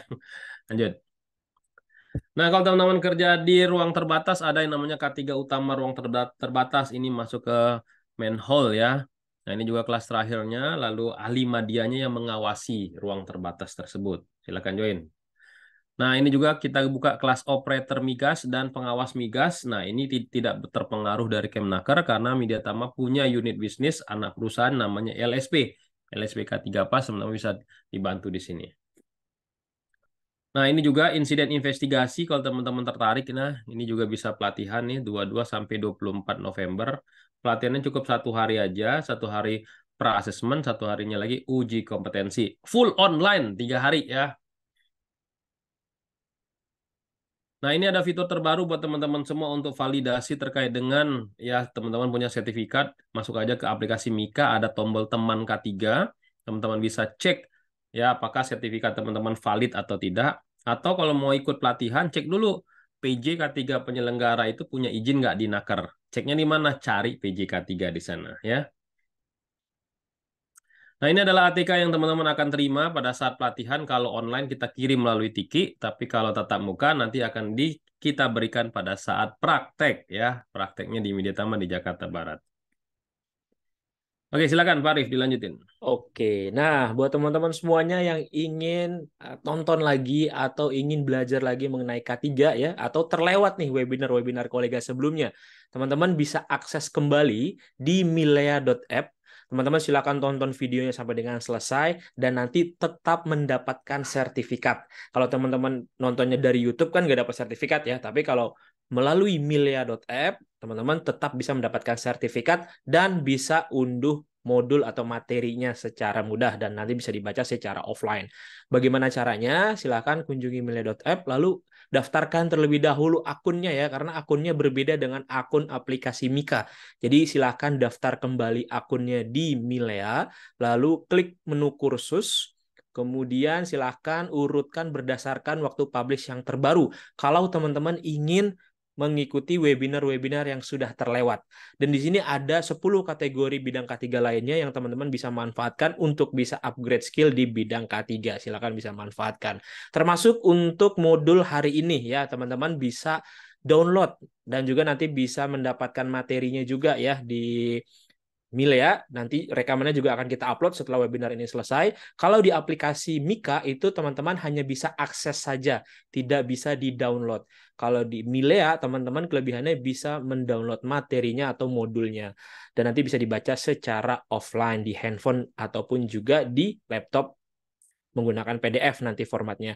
Klik daftar sekarang, nanti teman-teman akan diarahkan ke halaman e-course-nya, lalu klik menu unduh ya di atas pojok kanan ya. Silakan nanti diunduh, lalu teman-teman bisa mendownload modulnya. Nanti setelah webinar ini akan ada rekamannya, seperti itu. Nah, kemudian untuk teman-teman yang ingin mencari pekerjaan, jangan khawatir, di mediatama.co.id ada menu karir, yang di sini ada ratusan lowongan pekerjaan setiap harinya dan update. Silakan bisa masuk saja ke website dan juga masukkan CV-nya. Dan teman-teman silahkan bisa melamar. Bagaimana cara membuat CV? Nah, ini ya teman-teman silahkan buka aplikasi, lalu ada buat CV online. pilih template-nya, isi seluruh kolom dengan lengkap, lalu nanti bisa di-download untuk CV-nya ya. Kemudian bisa lihat histori CV juga, teman-teman bisa langsung di-download saja. Kemudian ada lagi nih untuk mendapatkan uang saku sebesar 3 juta rupiah per bulan. Bagaimana caranya? Ya, silakan tonton untuk video berikut ini. Tutorial penggunaan kode referral. Yang pertama, silahkan klik menu akun, lalu klik menu referral, kemudian salin kode referral ke pelatihan yang Anda inginkan. Kemudian, pilih pelatihan yang Anda inginkan. Lalu klik proses pemesanan, lalu masukkan kode referral Anda. Lalu klik selanjutnya, otomatis akan muncul pada detail pesanan Anda. Selanjutnya, tutorial penarikan saldo referral. Yang pertama, silahkan Anda klik ubah rekening, kemudian lengkapi biodata rekening Anda, lalu klik simpan. Kemudian klik tarik saldo, lalu ajukan penarikan saldo minimal 1,3 juta, dan klik ajukan. Oke, nah itu tadi teman-teman hanya berlaku untuk pelatihan yang berbayar ya, Kemenaker RI dan juga BNSP, ataupun juga nanti soft skill yang berbayar. Kalau untuk yang gratis seperti ini tidak berlaku. Jadi manfaatkan untuk teman-teman bisa mendapatkan cuan ya melalui kode referral. Oke, buat teman-teman yang ingin informasi lebih lanjut, silahkan hubungi nomor yang tertera di depan layar ya, atau bisa juga WhatsApp ke tim kami, ada Beni, Risma, Soka, dan juga Amanda. Silahkan juga bisa follow akun sosial media kami di Instagram @mediatama, Facebook Tama Media Tama Sertifikasi, dan juga YouTube-nya Kak Cik Deni, silakan di-subscribe, dan follow akun TikTok-nya Kak Cik Deni. Untuk teman-teman yang ingin kerjasama sebagai sponsor, silahkan hubungi nomor yang tertera di depan layar, atau untuk teman-teman instruktur nih yang hadir di ruang Zoom ini, silahkan bisa hubungi nomor WA ya yang sudah tertera di depan layar. Silahkan untuk ajukan diri untuk bisa menjadi pembicara. Oke, baik. Ini sudah makin banyak Pak Denny dan juga Pak Munawir. Silahkan bisa dibahas satu persatu.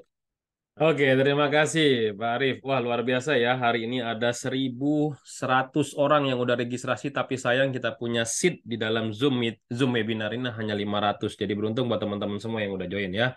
Oke, pertanyaan pertama dari Andri Supriyadi. Oh ya, pertanyaan Q&A ini akan saya bacakan bagi teman-teman semua yang masih stay ya di dalam Zoom. Tapi kalau pertanyaannya cuma meninggalkan pertanyaan aja, teman-teman langsung kabur, ya tidak akan saya bacakan. Nih Pak Andri masih ada dari Bengkulu.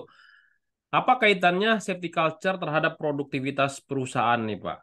Nah, ini silakan nih kaitannya nih Pak Munawir, silakan. Apa kaitannya culture of safety terkait dengan produktivitas gitu ya Pak? Siap. Oke, sekarang contohnya seperti ini ya, Pak. Terima kasih atas pertanyaan sangat bagus sekali, sangat baik.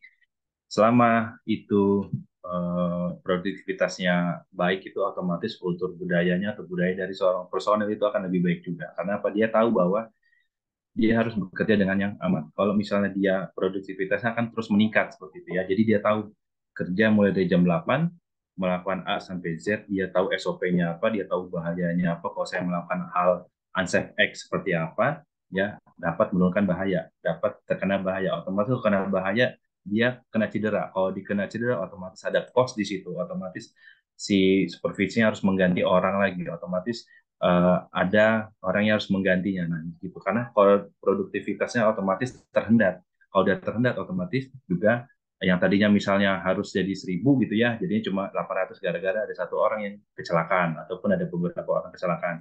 Itulah kenapa budaya of safety itu nggak bisa semata-mata ada di ruang lingkup yang kita lihat aja, nggak bisa. Itu harus dimulai dari diri sendiri dulu.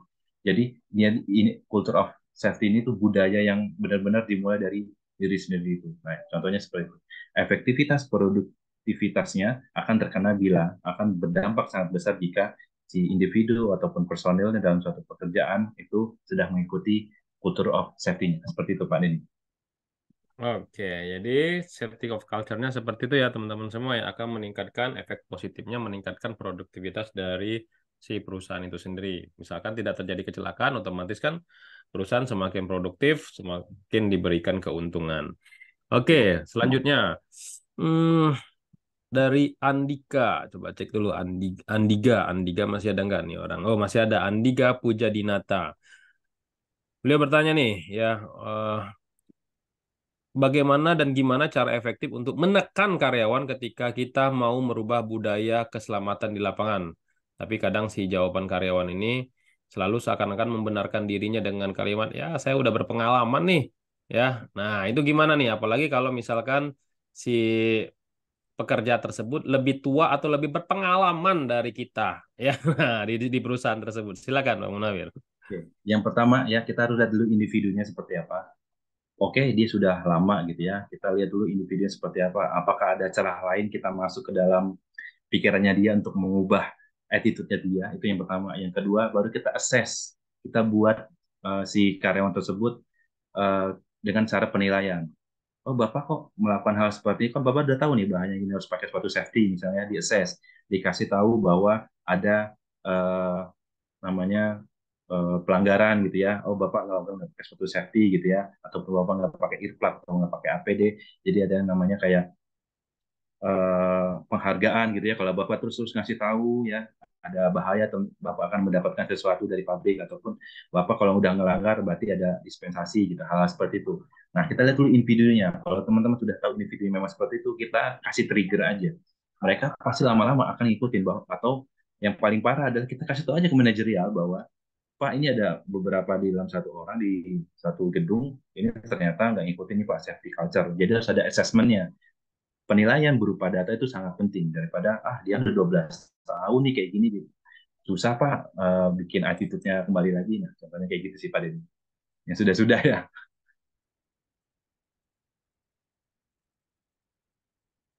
Oke, sisi belakangnya yang harus kita sentuh ya. Nah, bagaimana misalkan ini menjawab juga pertanyaan dari Pak Yeri Sebastian dari Menara Angkasa Semesta Makassar.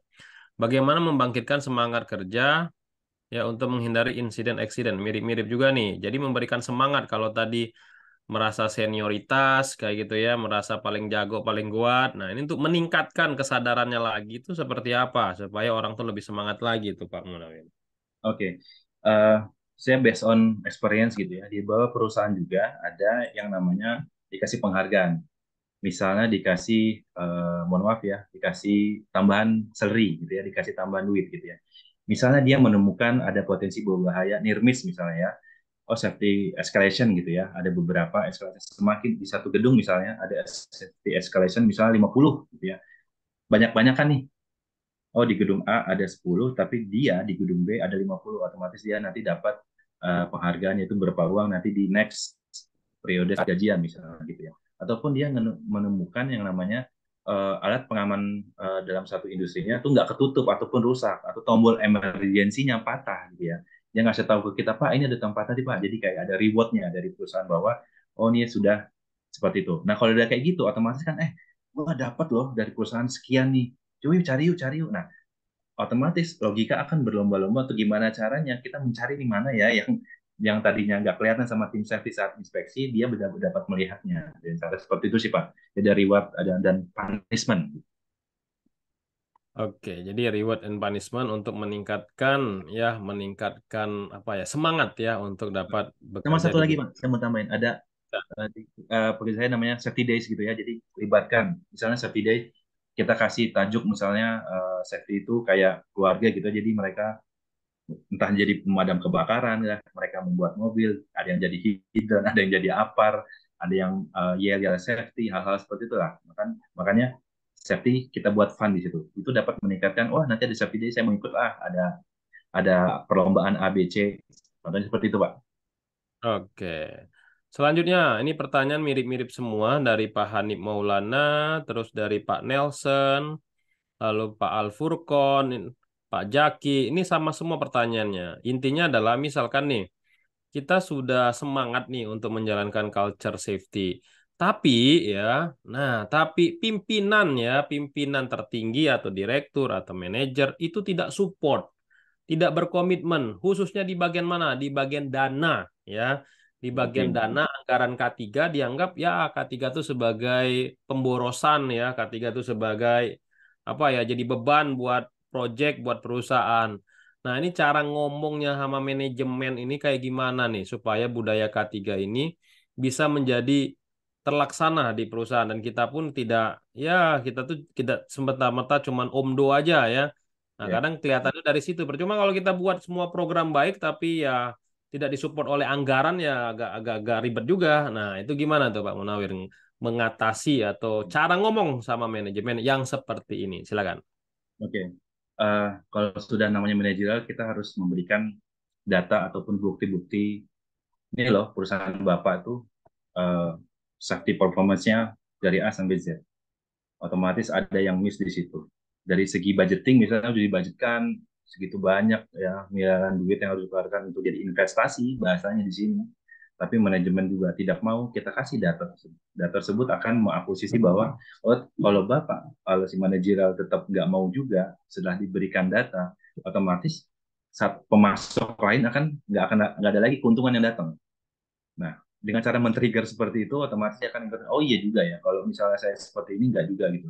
Dan budgetingnya memang harus sesuai juga, nggak boleh kemana-kemana gitu ya. Beberapa perusahaan juga saya pernah tahu kayak gitu, karena dia buat proses itu pemborosan lah, harus beli ini lah, harus beli itulah. Sarung tangan harus pakai yang kemarin juga nggak apa-apa, karena masih bagus gitu. Nah, itu nggak akan ada relevansinya. Nah, harus begitu kita kasihkan data, safety performance, accident, injury rate, kasih tahu juga ke mereka near miss-nya seperti ini. Kalau cuma mementingkan produktivitas tanpa ada safety ya sama aja bohong gitu. Contohnya pasti udah kelihatan Pak, itu pasti banyak banget kecelakaan, akan banyak banget rimis yang ternyata yang bisa menyebabkan keruntuhan lama-lama Pak dalam satu organisasi. Seperti itu. Oke, kalau saya boleh tambahin untuk ngomong sama manajemen based on data kecelakaan. Jadi data kecelakaan teman-teman kumpulkan dalam 1 tahun, ya kan? Berapa sih kerugiannya? Ingat ada kecelakaan akibat langsung, akibat tidak langsung, seperti kehilangan jam kerja, branding. Nah, itu harus diomongin ke manajemen. Misalkan kalau terjadi kecelakaan, itu bisa di blacklist perusahaannya nggak bisa ikut tender. Nah, itu. Atau yang kedua, kaitkan dengan regulasi, teman-teman ya. Ya, Regulasi di Undang-Undang 13 2003 di pasal 190 dan ada lagi pasal 186 kalau nggak salah. Pertama ada sanksi administratif ya. Nah, itu teman-teman bacakan tuh mulai dari surat teguran, peringatan tertulis sampai dengan pencabutan izin usaha. Lalu yang kedua adalah regulasi itu menyebutkan kalau ada kelalaian yang mengakibatkan kerugian bagi si pekerja atau bahkan mengakibatkan meninggal dunia. Nah, itu ada sanksi pidananya, teman-teman semua. Nah, itu teman-teman harus sampaikan ya, sanksi pidananya itu harus dibayar denda 100 sampai 500 juta atau dengan pidana 1 sampai dengan 5 tahun, tergantung dari tingkat kelalaian atau kecelakaannya. Nah, itu teman-teman harus sampaikan ke manajemen. Biasanya manajemen takut tuh kalau ngomongin soal regulasi sama bisnis dari keberlangsungan bisnis perusahaannya. Itu ya buat teman-teman semua ya, kalau manajemennya betul. yang ogah-ogahan gitu ya. Tapi yang pasti bola panasnya jangan ada di kita ya teman-teman semua ya, sebagai ahli K3 ya. Bola panasnya dikasih ke project manajernya. Contoh kalau misalkan nggak ada APD, misalkan body harness. Kan mahal tuh body harness. Ya, teman-teman email aja langsung ke project manajernya bahwasannya kalau orang mau kerja di ketinggian harus pakai body harness. Kalau misalkan ada kecelakaan, kerugiannya sekian gitu kan, kita kena blacklist, tolong jangan sampai kami sebagai ahli K3 yang disalahkan. Nah, itu di print tuh. Kenapa? Karena kalau teman-teman email di Gmail itu adalah ada tanggal, jam, menit, detiknya. Jadi kalau misalkan ada investigasi akibat kecelakaan, kita bisa bebas. Kenapa? Karena kita sudah memberikan saran diminta atau tidak diminta kepada pengusaha sesuai dengan Permenaker 487 mengenai fungsi dari P2K3. Nah, itu buat teman-teman semua ya. Oke, Ya. pertanyaan berikutnya terkait dengan ini. Odi Napari. Nah, bagaimana membudayakan K3 kalau di konstruksi itu ya pekerjanya itu ganti-ganti terus ya. Tahu sendiri kalau pekerja di konstruksi itu kan pekerja harian tuh, Pak Munawir ya. Kadang Ya. kita udah bagus banget pekerja ini ya, udah kita didik, udah tiba-tiba besoknya udah ganti lagi pekerja yang baru. Nah, budaya K3 di sektor konstruksi dengan pekerja harian itu gimana tuh, Pak, cara membudayakan K3-nya? Kan rada-rada sulit tuh. Silakan, Pak Munawir. Oke. Itu kan challenge kita ya, kayak apa ya, susahnya membuat budaya tuh seperti itu ya. Jadi ada yang tadi Bapak Denny bilang, ada yang sudah harian kah, ada yang memang sudah apa namanya setiap hari sudah masuk. Nah, kita misalnya ada briefing ataupun ada safety induction, kita lihat bisa lihat dari situ dulu. Dia mengikuti safety induction nggak? Dia datang seperti apa? Kita ngeliat attitude-nya seperti apa. Setelah satu hari ataupun 2 hari kita ngelihat bahwa ada klien dari mereka, nah baru kita kasih edukasi tambahan. Setelah kita ngelihat dari safety induction ataupun pekerjaan dia tadi dalam satu konsep, biarpun sehari-hari juga berubah gitu ya. Nah, karena kita sudah melihat di hari selanjutnya, kita dapat tahu kita harus komunikasi edukasi nih. Pak, ini loh kalau ngerokok tuh di sini posisinya. Kalau pintu emergency tuh di sini. Tempat berkumpul aman tuh seperti ini. Kalau Bapak merokok nanti akan jadi A, B, C, D, dikasih tahu lagi. Kenapa, Pak? Sesungguhnya budaya safety itu ya harus banyak interaksi sama orang. Harus ngasih tahu edukasi terus gitu loh. Dengan cara hal seperti itu sih, Pak. Karena itu adalah challenge kita atau untuk meningkatkan keselamatan kesehatan kerja. Seperti itu, Pak. Oke ya, intinya harus diingatkan secara terus-menerus. Jadi teman-teman di K3 kalau ada pekerja baru ya harus di safety induction, toolbox meeting terus, sosialisasi JSA work permit sama HIRAK terus ya. Itu untuk challenge-nya buat pekerja-pekerja konstruksi ya. Oke, pertanyaan berikutnya. Nah, ini juga menarik nih pertanyaannya. Dari Panji Muhammad ya. Model atau metode asesmen khusus yang seperti apa ya untuk menumbuhkan sistem budaya K3. Jadi kita ini sebelum membudayakan K3 kan kita harus asesmen kan. Budaya K3 itu kan ada berapa tuh? Ada 4 apa 5 level dari DuPont itu ya. Nah, kita ini di posisi mana? Nah, itu gimana cara mengasesmennya? Kalau kita itu udah di posisi mana nih budaya K3 kita itu? Silakan Pak Munawir. Oke, terima kasih Pak Panji. Sebenarnya tadi saya mau menyampaikan hal ini, cuma ini kan punya pemasok dari industri perusahaan saya sendiri, jadi saya nggak bisa mengeluarkan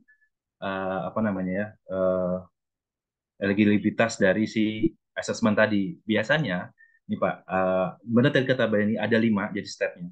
Kalau di beberapa perusahaan itu ada 5, jadi ada masih bawah itu memang belum terjadi apa-apa, bawah itu masih banget dalam satu pekerjaan tuh masih banget dasar gitu ya, nggak tahu metode segala macam.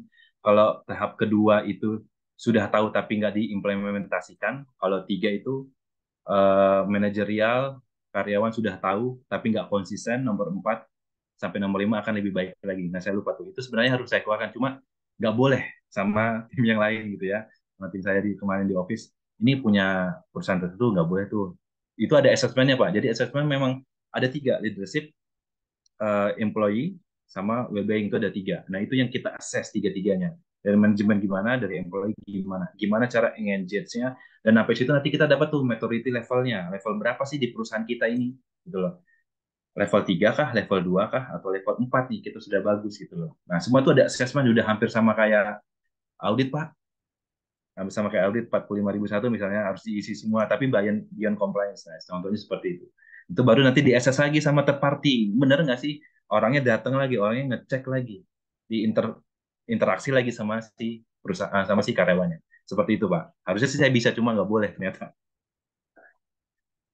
Seperti itu, Pak. Oke, jadi memang ada asesmennya yang dilakukan seperti survei ya, seperti survei gitu ya. Nanti mereka akan ngisi kepedulian awareness terhadap K3-nya sampai sejauh mana gitu ya Pak Munawir ya. Sehingga Betul, bisa Pak. tahu oh, budaya K3 kita ini udah di posisi ini nih. Oh, jadi kita harus tingkatkan nih budaya K3-nya based on data dari survei dari pekerja gitu ya. Gitu ya Pak Munawir Betul. ya. Betul. Oke, Betul. pertanyaan berikutnya dari Pak Berkat. Saya cek dulu Pak Berkat masih ada. Oh, masih ada. Berkat Clinton Pakpahan. Nah, ini kayaknya dari anggota TAKI juga nih, Perkumpulan Ahli Keselamatan Konstruksi. Oke, katanya di sini membudayakan K3 dalam pekerjaan kami di timur. Nah, sebut saja misalkan di Papua gitu kan ya, di timur kan. Katanya di sini Indonesia Timur ini kan keras katanya. Kalau diberikan sanksi aja itu nggak bisa. Dikenakan denda juga nggak bisa. Bahkan kalau kita tegur, bahkan bisa berisiko kontak fisik. Ya, nah, ini gimana nih cara ngatasinnya kalau pekerja-pekerja itu lebih keras dari kita gitu kan ya sebagai orang K3. Bisa-bisa kita ditusuk, dipalu kayak gitu kan ya. Nah, ini gimana nih Pak Nunair? Silakan kalau ada pengalaman di sektor konstruksi yang tempatnya memang keras seperti ini. Silakan Nanti orang-orangnya. mungkin saya ada beberapa, Pak, nanti kalau misalnya kurang bisa dibantu sama Pak Denny. Jadi gini, kebetulan orang tua saya juga di bagian konstruksi dulu, di bagian manajemen. Jadi tinggal di Sulawesi, tinggal di Papua, saat dia tahu ada salary yang kurang, padahal itu salah dia nggak masuk gitu ya. Jari orang tua saya dipatahin Pak, telunjuknya dipatahin langsung sama dia. Terus baru dikasih pelanggaran kelas 2 seperti itu ya sama si perusahaan. Udah seperti itu tapi tetap Pak, tetap ke mes, tetap di mes, tetap di apa namanya? Didatengin ke mes gitu ya. Sama serikat mereka juga tetap seperti itu. Budayanya Pak susah Pak bahasanya. Memang susah membuat budaya tadi ya. Budaya yang tadi kan ada 3 ya Pak ya. Ada yang dari kepercayaan, ada yang sudah terbentuk dari saat dia hidup dan dari experience-nya dia. Kalau memang experience-nya barbar, mohon maaf nih barbar, hal-hal seperti itu. Kalau dia mau maju otomatis dia harus berubah. Dengan adanya data, dengan adanya tahu bahwa setiap potensi dia melakukan itu tuh nggak baik gitu. Saat dia melakukan hal-hal seperti itu ternyata dapat mengurangi jatahnya ke dia sendiri. Dampaknya bukan ke perusahaan tapi ke diri dia sendiri. Contohnya kayak gitu Pak. Nah itu yang bisa menyebabkan beberapa budaya itu memang tidak ataupun lama saat merubahnya. Assessment-nya itu sangat lama. Contohnya seperti itu. Dengan cara apa? Dengan kita kasih data nih. Kamu harus ngikutin seperti ini. Kita gojlok, kita terus kasih apa namanya tahu gimana caranya untuk merubah. Susah nggak Pak? Susah Pak. Memang susah sekali. Segitu gitu Pak. Waduh, challenge banget ya buat teman-teman semua di sektor konstruksi ya. Memang harus ada pendekatan yang Luar biasa. gimana-gimana gitu ya. Jadi nggak bisa langsung pendekatan jebret, kena denda, jebret, kena sanksi. Itu rada sulit ya.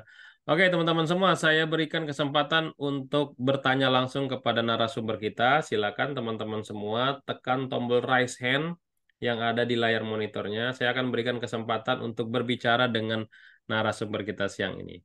Oke, kita buka ya kesempatan untuk 1 kali tekan aja ya. Nanti masih menyala raise hand-nya, didiemin aja kalau raise hand masih menyala ya.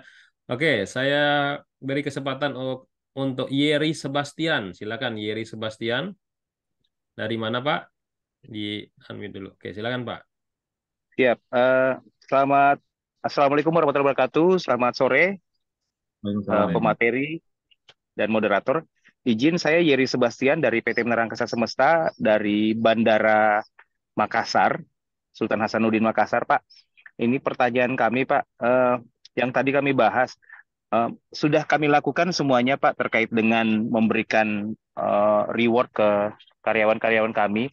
Cuman karena memang mereka sudah merasa senior, kadang-kadang ada sesuatu hal yang mereka indahkan, Pak, terkait dengan SOP yang sudah kami terapkan, termasuk dengan melakukan pembersihan area parkir pesawat dan juga ketika mereka harus memakai alat pelindung diri, Pak. Teman-teman kadang-kadang tidak melakukan hal tersebut, termasuk dengan tidak menggunakan safety shoes. Salah satunya itu, dan juga earplug untuk melindungi telinganya dari kebisingan engine, Pak.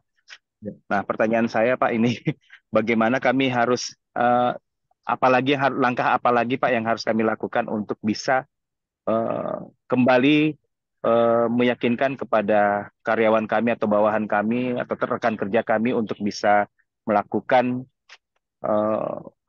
meningkatkan budaya keselamatan ini, Pak. Terima kasih. Oke. Oke. Terima kasih Pak Yeri. Jadi gitu Pak Munawir. Udah dilakukan semua, tapi tetap aja ngeyel tuh orang. Apalagi ini kerjanya berisiko juga nih ya, berisiko tinggi, berdekatan dengan pesawat-pesawat dengan engine yang luar biasa besarnya. Silakan Pak Munawir. Oke, terima kasih sebelumnya Pak Yeri. Oke, saya coba akan menjawabnya. Begini Pak Yeri, Bapak memang sudah melakukan A, B, C sampai Z, Bapak sudah melakukan hal semua itu sangat baik. Yang penting kita sudah ada awalnya, kita sudah ada nomor 1 dulu nih ya, gitu ya. Nah, dengan cara apa sih? Udah misalnya orang tuh masih bandel ya, masih melakukan, kita kasih trigger Pak. Kita kasih potensi bahaya yang paling besar. Misalnya kebisingan, kasih tahu Pak kalau dia bisa budek, gitu ya. Kasih tahu Pak kalau kena ban pesawat tuh kaki bisa pecah. Kasih tahu Pak, dia kasih training, dia kasih edukasi bahwa nih kalau sepatu nggak dipakai nih akan terjadi hal seperti ini. Kalau udah terjadi seperti ini, kita balikin ke rumah Pak. Dia kan pasti punya keluarga tuh Pak. Kalau misalnya ada orang rumah, otomatis dia akan berpikir, logikanya berpikir gimana caranya untuk saya kerja aman, pulang pun aman. Kalau mereka tetap tidak mau seperti itu, ya, kalau dengan cara seperti itu biasanya orang akan ke-trigger. Dia ngelihat bahaya-bahaya, dia ngelihat darah-darah, niat orang yang ketusuk, niat orang yang apa namanya ya, nggak bisa dengar lagi gitu ya, karena kita terus hidup berkelanjutan seperti itu, kita kasih aja seperti itu Pak. Biasanya ya 50% ya, bahkan sampai 70% orang akan ke-trigger dengan hal-hal seperti itu Pak. Kita kasih tahu akibatnya, contohnya seperti itu. Baru kita akses lagi Pak, pasang CCTV. Oh memang nih Bapak eh, tetap melakukan hal segitu, ya sudah kasih punishment, contohnya seperti itu. Jadi jangan langsung dikasih punishment, bimbing dan dibina saja dulu Pak. Kasih edukasi, kasih trigger bahaya-bahaya yang memang dia di potensi bahayanya apa, kasih gambar-gambar yang sesuai dengan kerjanya gitu ya, baru diakses lagi Pak. Contohnya seperti itu. Oke, maksudnya trigger itu adalah teman-teman kumpulkan ya para pekerja-pekerja yang ngeyel tadi lalu tampilkan video-video yang terkait dengan kecelakaan di bandara misalkan gitu ya. Ya, Apakah dia kebisingannya jadi tuli ya, jadi berkurang fungsi pendengaran ataukah dia kecelakaan-kecelakaan di bandara. Kasih video-video yang menakutkan itu gitu ya. Pak Munawir ya, lalu lakukan asesmen lagi ya. Bisa bila perlu juga ajak keluarganya juga ya, keluarganya juga tuh kayak di pertambangan tuh kan ada kayak site visit juga ya dengan ngajakin satu anak satu istri melihat bapaknya kerja kalau tempat kerjanya yang berisiko bisa diingatkan juga tuh oleh istrinya oleh anaknya wah Pak kerjanya tempatnya yang kayak gini harus menggunakan APD dan lain-lain gitu ya. Itu ada di pertambangan juga kayak gitu menyentuh dari sisi keluarga gitu ya. Oke, silakan Pak Dallas. Selanjutnya, Pak Dallas, silakan Pak Dallas. Oke, kalau Pak Dallas belum bisa, Pak Syahran, silakan Pak Syahran. Di Oh Pak, unmute dulu. terima kasih. Oke, Assalamualaikum warahmatullahi wabarakatuh. silakan. Waalaikumsalam. Selamat siang Pak Syahran. Siang Pak Denny. Siang. Baik Pak, ini saya mau bertanya mengenai masalah penggunaan APD Pak ya di lapangan. Seringkali tiap hari kita P5M mengingatkan teman-teman untuk menggunakan APD dan sebagainya. Bagaimana caranya agar karyawan tersebut sadar dan membudayakan penggunaan APD tersebut, Pak. Misalnya mungkin memberikan coaching itu seperti apa dan bagaimana untuk memberikan surat peringatan kepada karyawan itu agar mereka sadar dengan apa yang disampaikan gitu loh, Pak. Oke. Dan ya mungkin itu ya, Pak. Makasih. Oke, silakan Pak Munawir. Mirip-mirip juga nih pertanyaan nih. Baik, kayaknya teman-teman di K3 ini permasalahannya adalah cara berkomunikasi, cara Komunikasi betul Pak. sama pekerja gitu ya. Sama kayak saya juga nih kayaknya permasalahan waktu saya kerja di lawangan tuh.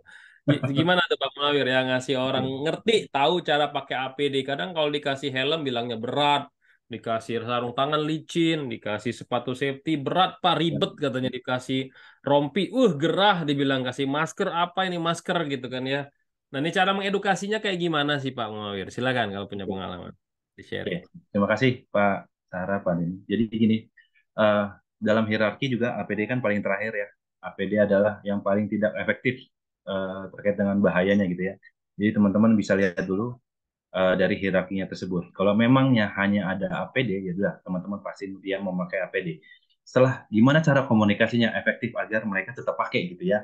Yang biasa saya lakukan gitu ya, contoh-contohnya. eh, Kalau misalnya mereka tidak memakai APD, kita kasih eh, contoh bahwa ini loh, kalau kamu nggak pakai APD akan terjadi seperti ini. Komunikasi yang baik dan benar. Cara kita mendapati hatinya, cara kita mendapati pikirannya dengan yang baik dan benar. Kita ngasihnya tegas, tapi enak. Mereka juga dapatnya dengan secara yang, oh iya ya. Hasil dari semua komunikasi adalah saat mereka menerima, oh iya juga ya. Nah itu dia. Sebelum Bapak dapat, oh iya juga dari mereka, pasti Pak, saya pakai 100%, mereka akan, ya udahlah ntar aja, 5 menit juga ntar lagi lupa lagi Pak, pasti. Bapak harus tahu gimana caranya, cara mendapatkan oh iya juga itu, cara gitu untuk mengedukasi mereka. Entah teman-teman, misalnya di lapangan ya, nggak usah pakai video gitu ya, pakai kertas aja. Ini terjadi kalau misalnya kecelakaan tidak memakai safety helmet gitu ya, ini contohnya. Nggak pakai masker, kasih tahu Pak, ada paru-paru, kena rokok, segala macam, kasih tahu bentukannya. Sepatu, nggak pakai sepatu safety, kasih tahu Pak, kaki kegencet gitu ya, contohnya seperti itu. Nah hal seperti itu akan memberikan dampak. Karena apa? Manusia itu lebih visual, Pak. Manusia itu lebih gampang buat ngelihat yang benar-benar bergerak gitu ya, gambar-gambar seperti itu. Nah, makanya kan akan lebih berpikir bahwa logikanya akan bermain juga. Nah, dengan cara-cara seperti itu, metode metode komunikasi yang baik, penyampaian yang lugas, tegas, tapi nyenengin juga buat mereka tanpa ada intervensi, gitu ya, baru dicek. Baru kita bisa melakukan hal itu. Terakhir, Bapak ngelihat nih, misalnya mereka tetap tidak bisa, langsung difotoin. Kasih buktinya nih, Pak, saya sudah melakukan identifikasi, saya sudah ngasih training ke Bapak, tapi Bapak tetap kayak gini. Sudah, langsung masukkan setelah dibimbing dan dibina, baru masukkan ke dalam yang tadi, di apa namanya, reward punishment. Contohnya seperti itu, Pak Denny.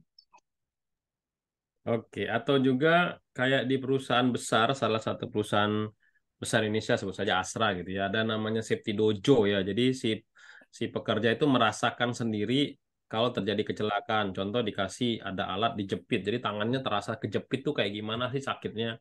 Dikasih rasa tersetrum, gimana sih rasa tersetrum itu gitu kan ya.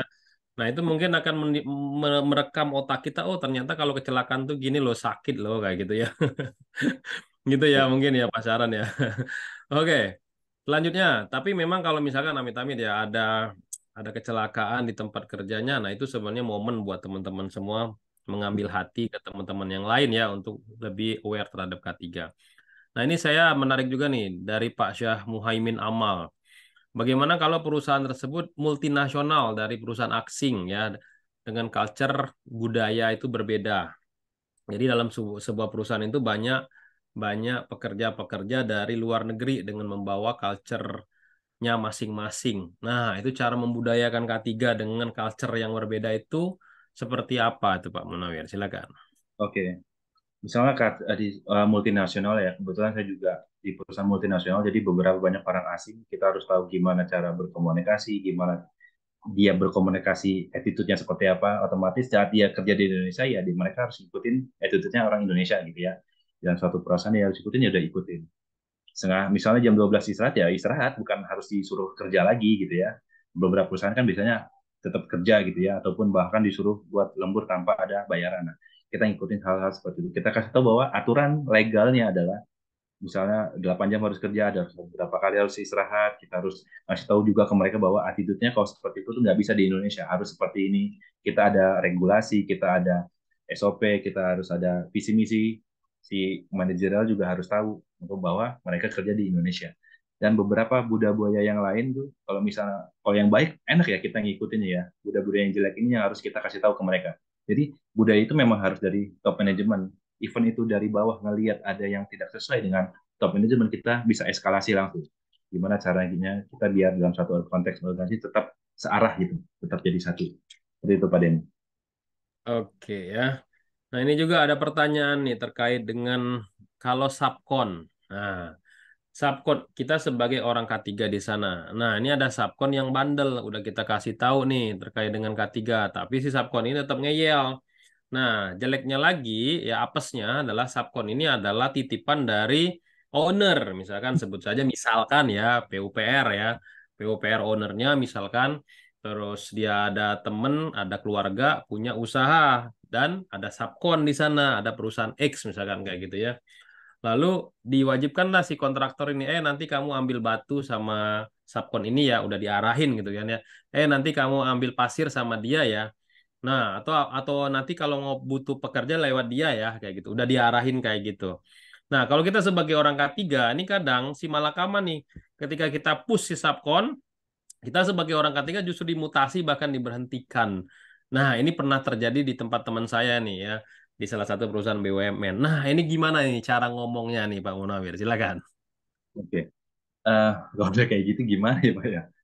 Kalau uh, saya belum menerima hal kayak ini, tapi pernah dengar aja sih Pak. Memang saat kita mau bekerja, oh nih titipan nih, kerjanya harus ya udahlah gitu ya, dilihat aja sebelah mata, yang penting mereka pakai APD gitu ya.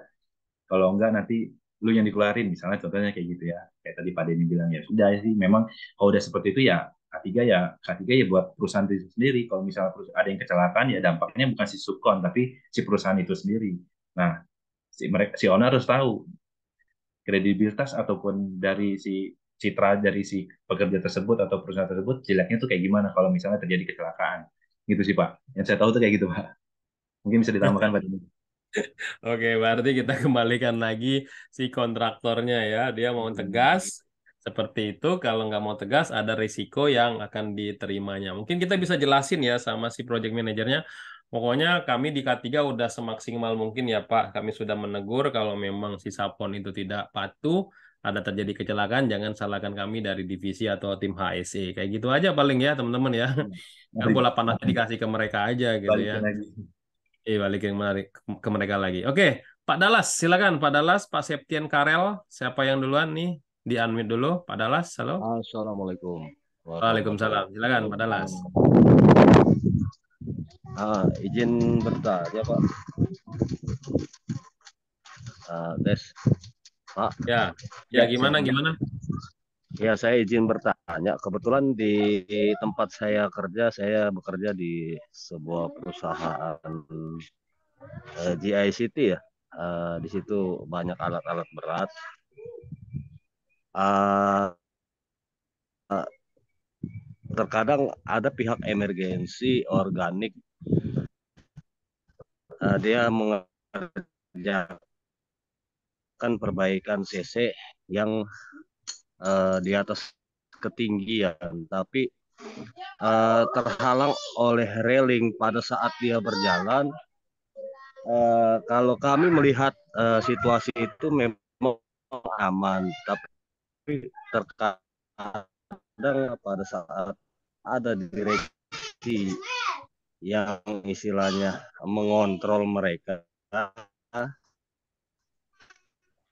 dikomplain lah mereka tidak menggunakan, sementara mereka sendiri pihapan K3 tersendiri juga dan siap berargumen dengan direksi gitu. Itu saya mau bertanya, kalau untuk ketinggian seperti itu kira-kira 60 meter tapi ada pelindung railing gitu. Oke, udah nyambung. Oke, terima kasih Pak Dallas. Jadi gitu Pak Munawir, jadi ada pekerjaan di CC tinggi, maksudnya mungkin mesin yang lebih besar gitu kan ya. Terus dia kerja di ketinggian, dikejar di ketinggian di atas 60 meter, tapi kerja ketinggian ini ada railingnya gitu ya. Nah, apa saja hal-hal yang berisiko terjadinya kecelakaan, apa yang harus dilakukan? Mungkin kayak gitu. Silakan. Oke. Kalau terima kasih pertanyaannya. Oke. Kalau misalnya seperti itu ya itu kita lihat dulu pekerjaannya harian, memang kerjaan daily kah ataupun harus menggunakan work permit, adakah JSA-nya dan lain-lain, apakah ada APD-nya, apakah orangnya sudah tersertifikasi, apakah sudah ada kompetensinya si orang yang akan mau naik tersebut. Nah, kita harus cek dulu sebelum sampai naik. Jangan sampai udah naik baru ditanya-tanya segala macam gitu ya. Kita cek juga lokasinya, kita cek juga cuacanya seperti apa, memang bisa ditentukan naik atau tidak. Kita dari dasar-dasarnya aja dulu. Kalau memang sudah sampai di sana memang sesuai dengan si JSA-nya ada bahaya, kita lihat dulu probability-nya berapa nih untuk naik ke atas. Contohnya seperti itu, si Pak Denny. Oke ya, jadi intinya harus diidentifikasi bahaya, nilai dan kendalikan risikonya, baru bisa tahu apa yang harus dilakukan ya. Betul, Intinya Pak. seperti itu ya, teman-teman ya. Oke, lanjut dari Pak Septian Karel Samalang. Silakan di-unmute Pak. Dari mana Pak? Selamat sore Pak. Kebetulan saya dari Indonesia Timur, jadi udah sore ini Pak. Oke, silakan. PT IWIP Iwip, ya. yang smelting Pak. Silakan Pak Septian. Oke, saya mau bertanya Pak. Ini mungkin ada dua pertanyaan yang ya kurang lebih ada korelasinya dengan pertanyaan teman-teman yang sebelumnya. Jadi di sini kan kami bergerak di bidang smelting dan kebetulan yang ownernya ini adalah perusahaan asing. Ya, kita sebut perusahaan Cina. Nah, terus banyak aturan-aturan yang mungkin bertentangan dengan aturan kita. Nah, kami juga kebetulan sudah setahun menjalani program safety culture di PT IWIP di setiap divisi, dan yang menjadi tantangan terbesar kami adalah bagaimana kita berhadapan dengan aturan-aturan tersebut. Nah, seringkali kami sudah lakukan semua nih, bahkan terakhir kami lakukan safety counseling. Jadi ketika ada karyawan melakukan kesalahan atau apa, kita counseling dulu sebelum kita memberikan punishment. Nah, tapi seringkali tidak disetujui atau tidak didukung oleh kepala divisi atau supervisor di setiap divisi masing-masing. Nah, Pak, kira-kira bagaimana kisi-kisinya untuk tetap menerobos aturan ini, Pak? Kedua, masalah yang untuk karyawan. Nah, yang tadi saya bilang, saya sudah sempat berikan konseling, bahkan saya berikan kesempatan, bahkan saya buat surat pernyataan untuk mereka tidak melakukan kembali lagi kesalahan yang sama. Tapi tetap kedapatan saja karyawan-karyawan sudah diberikan konseling melakukan hal yang sama. Nah, kira-kira ada nggak hal-hal yang mungkin lebih agar mana tetap karyawan ini lebih tersentuh. Untuk masalah video tunjukkan insiden-insiden saya sudah sampaikan itu sudah sering, bahkan mereka sudah lumrah lah untuk hal seperti itu. Ya, kira-kira ada nggak juga kisi-kisi lebih intens ya ke karyawan. Terima kasih, Pak. Oke, terima kasih Pak Septian. Semakin sore semakin sulit soalnya. Oke, pertanyaan pertama ya, ini perusahaan ini adalah perusahaan IWIB ya, sebut saja IWIB ya, udah disebutkan. Ya, ownernya adalah perusahaan Cina gitu kan ya. Nah, safety culture-nya adalah ya orang-orang yang kerja dominan orang China ya, yang membawa culture-nya dari negara dia bawa ke kita gitu kan ya. Ketika berbenturan dengan budaya kita ya terkait dengan safety-nya, udah dilakukan semua nih, safety counseling udah ya kan. Nah, ini apa lagi yang harus dilakukan ini Pak Munawir? Oke. Terus ada lagi pertanyaan kedua, udah dikasih surat pernyataan gitu kan ya, udah dikasih SP, masih ngulang lagi. Ini orang memang udah bebal banget gitu ya, orang-orang kayak gini kan udah bebal banget. Nah, ini kayaknya udah desperate banget nih ya. udah bingung nih apa yang harus dilakukan nih kata Pak Septian. Udah nyerah nih Pak Septian nih ya. Silakan Pak Munawir, ada punya ide nggak jawabannya? Oke, ya, saya based on my experience saja. Terima kasih Pak Septian tadi ya. Terima kasih Pak Denny. Jadi gini, kalau misalnya culture budaya yang mereka tadi bawa dari Cina tadi, yang disebutkan Cina tadi ya, mereka bawa ya, orang Cina itu harus tahu tadi kita tuh sedang ada program safety culture loh. Kasih tahu dulu tuh, culture tuh seperti ini. Berarti kalau ada seperti itu, berarti ada gap saat si orang Indo di sini tahu ada safety culture, tapi orang mereka nggak tahu. Otomatis kalau nggak tahu, berarti top management juga nggak tahu. Dari situ dulu kita mulai itu. Ada nggak program itu, ataupun ada nggak edukasi, atau nggak training itu disampaikan kepada mereka. Kalau nggak ada, mau sampai manapun, otomatis akan bersinggungan karena nggak nyampe, karena culture-nya belum ada. Otomatis kerjanya sendiri-sendiri, saya enak saya enak mereka gitu kan. Otomatis akan bersinggungan terus. Nah, itu yang pertama. Jadi harus disampaikan dulu. Kita tuh ada program safety culture. Budaya tentang safety. Kita tuh ada loh assessment-nya, kasih tahu seperti ini. Nah, kalau mereka dikasih tahu, otomatis akan ngikutin. Itu yang pertama. Yang kedua, kalau memang sudah dikasih SP masih kayak gitu, masih juga ketahuan, udah Pak, bimbing, binasakan Pak, binasakan Pak. Jangan bikin susah sendiri Pak. Itu kalau dari saya. Karena lagi-lagi kalau yang kecelakaan, yang kecelakaan biarpun sakitnya di mereka gitu ya, tapi dampaknya akan besar sekali bagi perusahaan dan bagi Bapak. Nah, tergantung Bapak ke perusahaan kah atau kemana, karena orang safety kan gitu ya berpikir ya, kaki sebelah kita ada di perusahaan, kaki sebelah kita di diri sendiri gitu loh, untuk meningkatkan safety. Seperti itu Pak Denny. Mungkin bisa ditambah. Oke, jadi gitu ya teman-teman semua ya, kata Pak Munawir tadi ya. Sebelum ngomong sama anak buahnya dari Cina sana, kita harus ngomong dulu sama yang punya perusahaan ini. Direktur-direkturnya itu sudah komit belum dengan safety culture. Jangan ngomong safety culture dulu ke anak buahnya, ke orang-orang Cina, tapi yang punyanya sendiri ya, si orang Cina itu sendiri, direkturnya udah paham belum dengan safety culture-nya Indonesia. Kalau ternyata nggak paham, ya jangan berharap lebih lah sama orang-orang yang ada di bawahnya. Itu saya setuju sekali dengan Pak Munawir. Jadi teman-teman harus ngomong dulu, kasih basic safety training dulu. Ya kalau di SMK 3 itu ada di elemen 1 itu kebijakan K3 itu harus ditandatangani oleh direktur. Jadi direktur itu harus ngerti dulu dengan K3. Bahkan SMK 3 itu ada kepatuhan regulasi. Ya di elemen 12 juga ada pelatihan khusus untuk direktur. Ya, pelatihan khusus untuk manajer. Apa yang dilatih adalah regulasi K3 yang ada di Indonesia. Nah, jadi adalah yang kita sentuh atasnya dulu. Nah, benar kata Pak Munawir tadi, misalkan atasnya udah kepegang, insya Allah bawahnya akan kepegang. Satu, kata Pak Munawir tadi. Yang kedua, Kalau memang sudah semua udah dilakukan, konseling udah, SP udah, mainkan itu yang namanya binasakan. Jadi jangan sampai ya itu akan menular jadi toksik buat teman-temannya yang lain. Ya gara-gara satu orang, teman-teman yang lain jadi ketularan, nggak mau membudayakan K3. Nah, itu sedihnya di sana ya. Itu ya buat teman-teman semua ya. Oke ya, di grup di Zoom chat itu Pak Arief udah mengingatkan last call untuk teman-teman semua yang belum mengisi absen ya.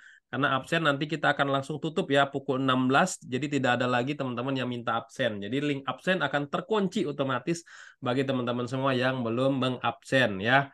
Oke, saya buka lagi kesempatan buat, nah ini ada pertanyaan dari Pak Anton Sutomo.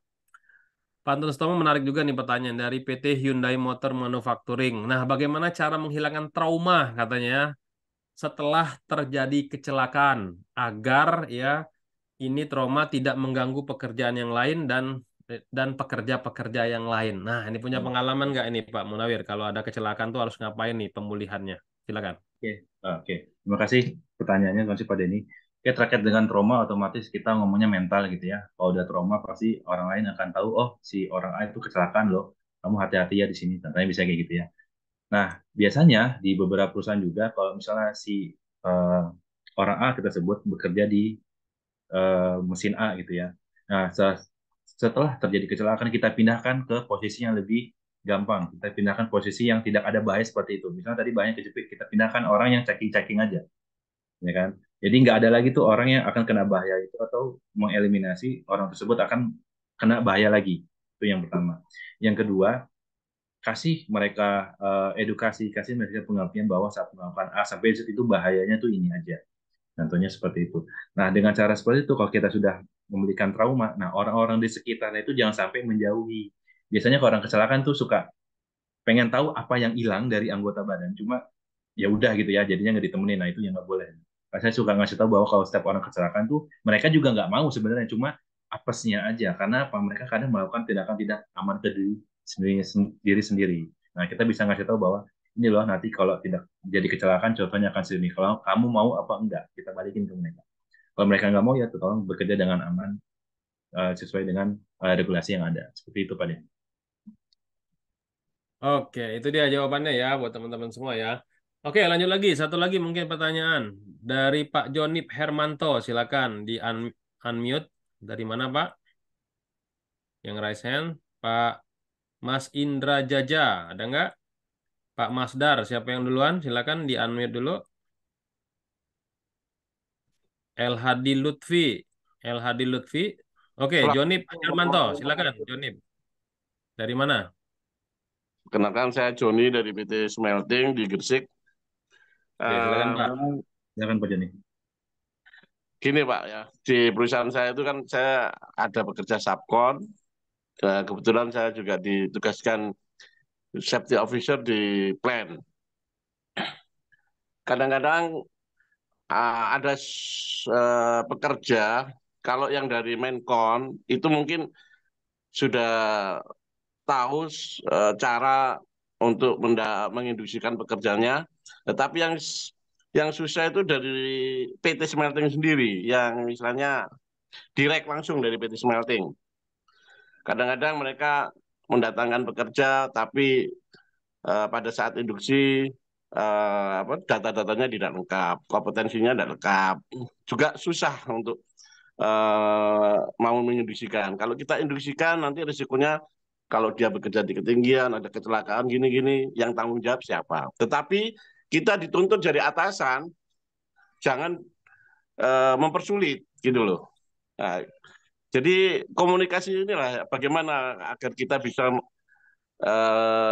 sama-sama jalan, tetapi tidak ada gap di sini. Yang kedua, di plan itu pernah terjadi kecelakaan kren. Bilnya sebelum belum sempat peluncur naik ke rumah peluncur itu diteruskan akhirnya nabrak, rusak. Di sisi lain kita mengadakan investigasi, kita ngomong pada manajer di situ, saya minta hal ini harus disampaikan kepada pekerja, jangan sampai ini terjadi lagi.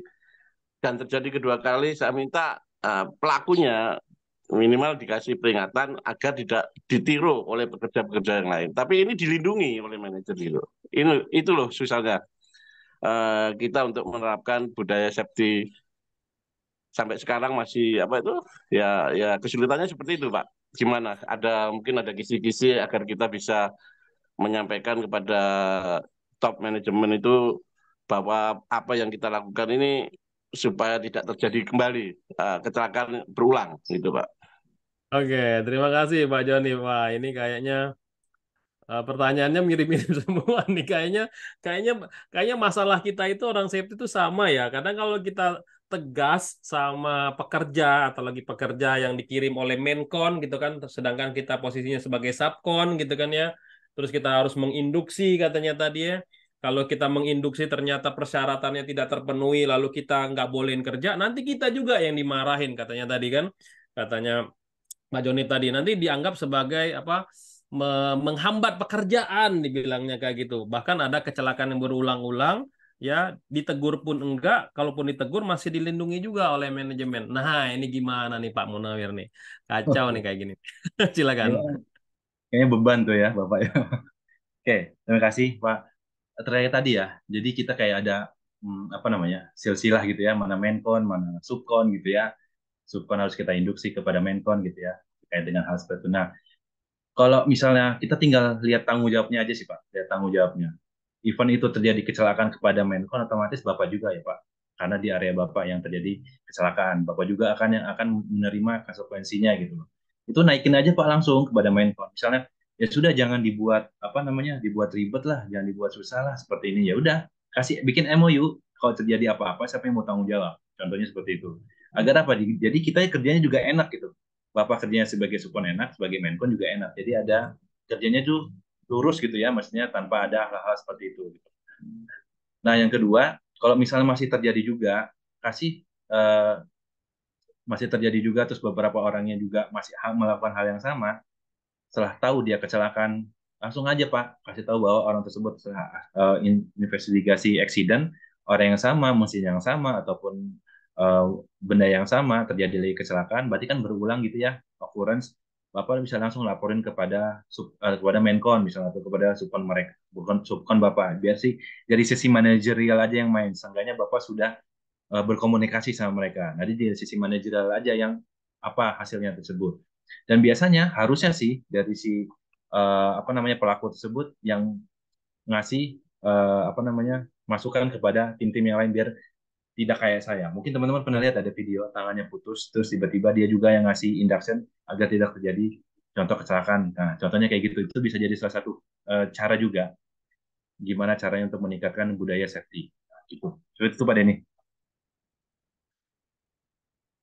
Oke, saya tangkap di sini ya. Jadi salah satu solusinya teman-teman, kalau misalkan si owner sendiri yang datang ke tempat kita yang nggak komitmen, ya kan, kita atau si Menkon ya yang datang ke tempat kita sebagai subkon dia nggak komit terkait dengan Katia kata Pak Mulawir tadi, buatkan surat pernyataan ya, surat pernyataan atau MOU kalau terjadi kecelakaan bukan kita sebagai subkon yang disalahkan ya. Jadi kalau misalkan sudah dibuat surat pernyataan ada permit to work datang, jangan kita yang tanda tangan gitu kan ya. Permit to work silakan ya, yang memberikan akses izin tuh orang yang ngasih izin dari atas sana. Jadi kalau terjadi kecelakaan kita sebagai orang K3 tidak disalahkan. Jadi bola panas kita lempar lagi ke sana. Itu ya kata Pak Munawir gitu. Yang kedua lagi, ya ini penting juga nih kalau misalkan memberikan safety induction atau safety talk toolbox meeting, orang yang pernah terjadi kecelakaan, ya itulah yang akan memberikan induction. Contoh kalau dia nggak ada tangan lagi, nggak ada kaki lagi gitu kan ya, atau ada kecelakaan apa, coba dia yang memberikan setiap ada induction, dia coba dikasih yang ngomong ya kepada para pekerja atau kepada para tamu-tamu yang lain supaya bisa menjadi pembelajaran buat teman-teman yang lain. Oke, itu aja materi kita buat sore ini. Udah pukul 3 sore ini. Banyak banget pertanyaan-pertanyaan. Ya, saya mohon maaf misalkan ada pertanyaan-pertanyaan yang tidak bisa saya bahas satu persatu. Oke, saya kembalikan lagi ke Pak Arief. Silakan Pak Arief. Baik, terima kasih Pak Denny dan juga Pak Munawir. Luar biasa materinya hari ini dari Pak Munawir ya. Buat teman-teman semuanya, mudah-mudahan apa yang disampaikan Pak Munawir bisa bermanfaat untuk di pekerjaan. Dan jangan lupa untuk mengisi absensi yang sudah diberikan di kolom chat Zoom. Karena setelah webinar ini berakhir dan absensi tersebut tidak bisa diisi kembali dan tidak melayani untuk pengisian absensi melalui WhatsApp. Oke, sebelum kita closing, mari sama-sama kita dengarkan closing statement dari pembicara kita kepada Pak Munawir, dipersilahkan. Oke, teman-teman semua, selamat sore. Terima kasih sudah dapat menghadiri training Culture of Safety pada sore hari ini. Sangat berterima kasih kepada Pak Denny dan Pak Arif telah memfasilitasi hal ini semua, biarpun tadi ada beberapa pertanyaan yang memang luar biasa ya, itu jadi pelajaran juga buat kita. Jadi teman-teman, saya harap di sini setelah training ini teman-teman dapat insight baru, dapat pengalaman baru gimana caranya berkomunikasi, membuat budaya yang baru terbaik untuk di konteks organisasi teman-teman semua. Stay safe, stay healthy, teman-teman semua. Terima kasih.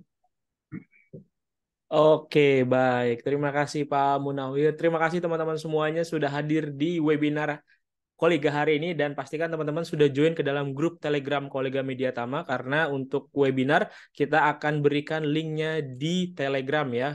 Jadi pastikan teman-teman sudah join ke dalam grup Telegram yang sudah diberikan di kolom chat Zoom ya. Oke, baik teman-teman. Seperti janji kami tadi di awal dan di akhir, kita akan berikan door prize untuk satu orang pemenang ya. Dan door prize-nya apa? Door prize-nya adalah berupa buku regulasi Undang-Undang K3 persembahan dari Mediatama Academy. Dan nanti buat teman-teman yang namanya muncul, silakan nanti klik raise hand. Oke, kita putarkan.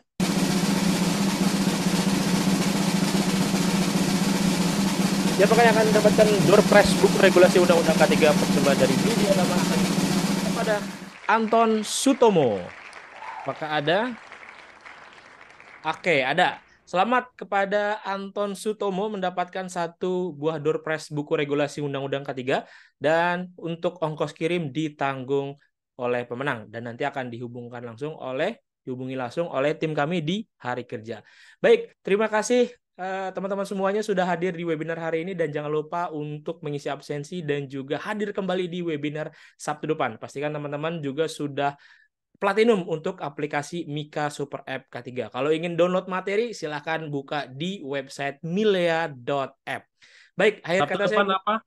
Sabtu depan apa topiknya? Untuk Sabtu depan, Sabtu depan nanti kami konfirmasi kembali di Telegram ya. Oke teman-teman, gabung ke Telegram ya. Jadi nanti link-link cepatnya kita kirimkan ke Telegram, termasuk topik-topik buat minggu depan dan minggu depannya lagi. Oke, baik. Baik, terima kasih banyak teman-teman semuanya. Akhir kata saya mengucapkan terima kasih banyak, dan saya Arif Purwadana. Saya Denny. Saya Munawir. Wabillahi taufiq walhidayah. Wassalamualaikum warahmatullahi wabarakatuh. Terima kasih Pak Munawir, Pak Denny. Terima kasih Pak Munawir. Sehat selalu. Terima kasih. Assalamualaikum. Waalaikumsalam.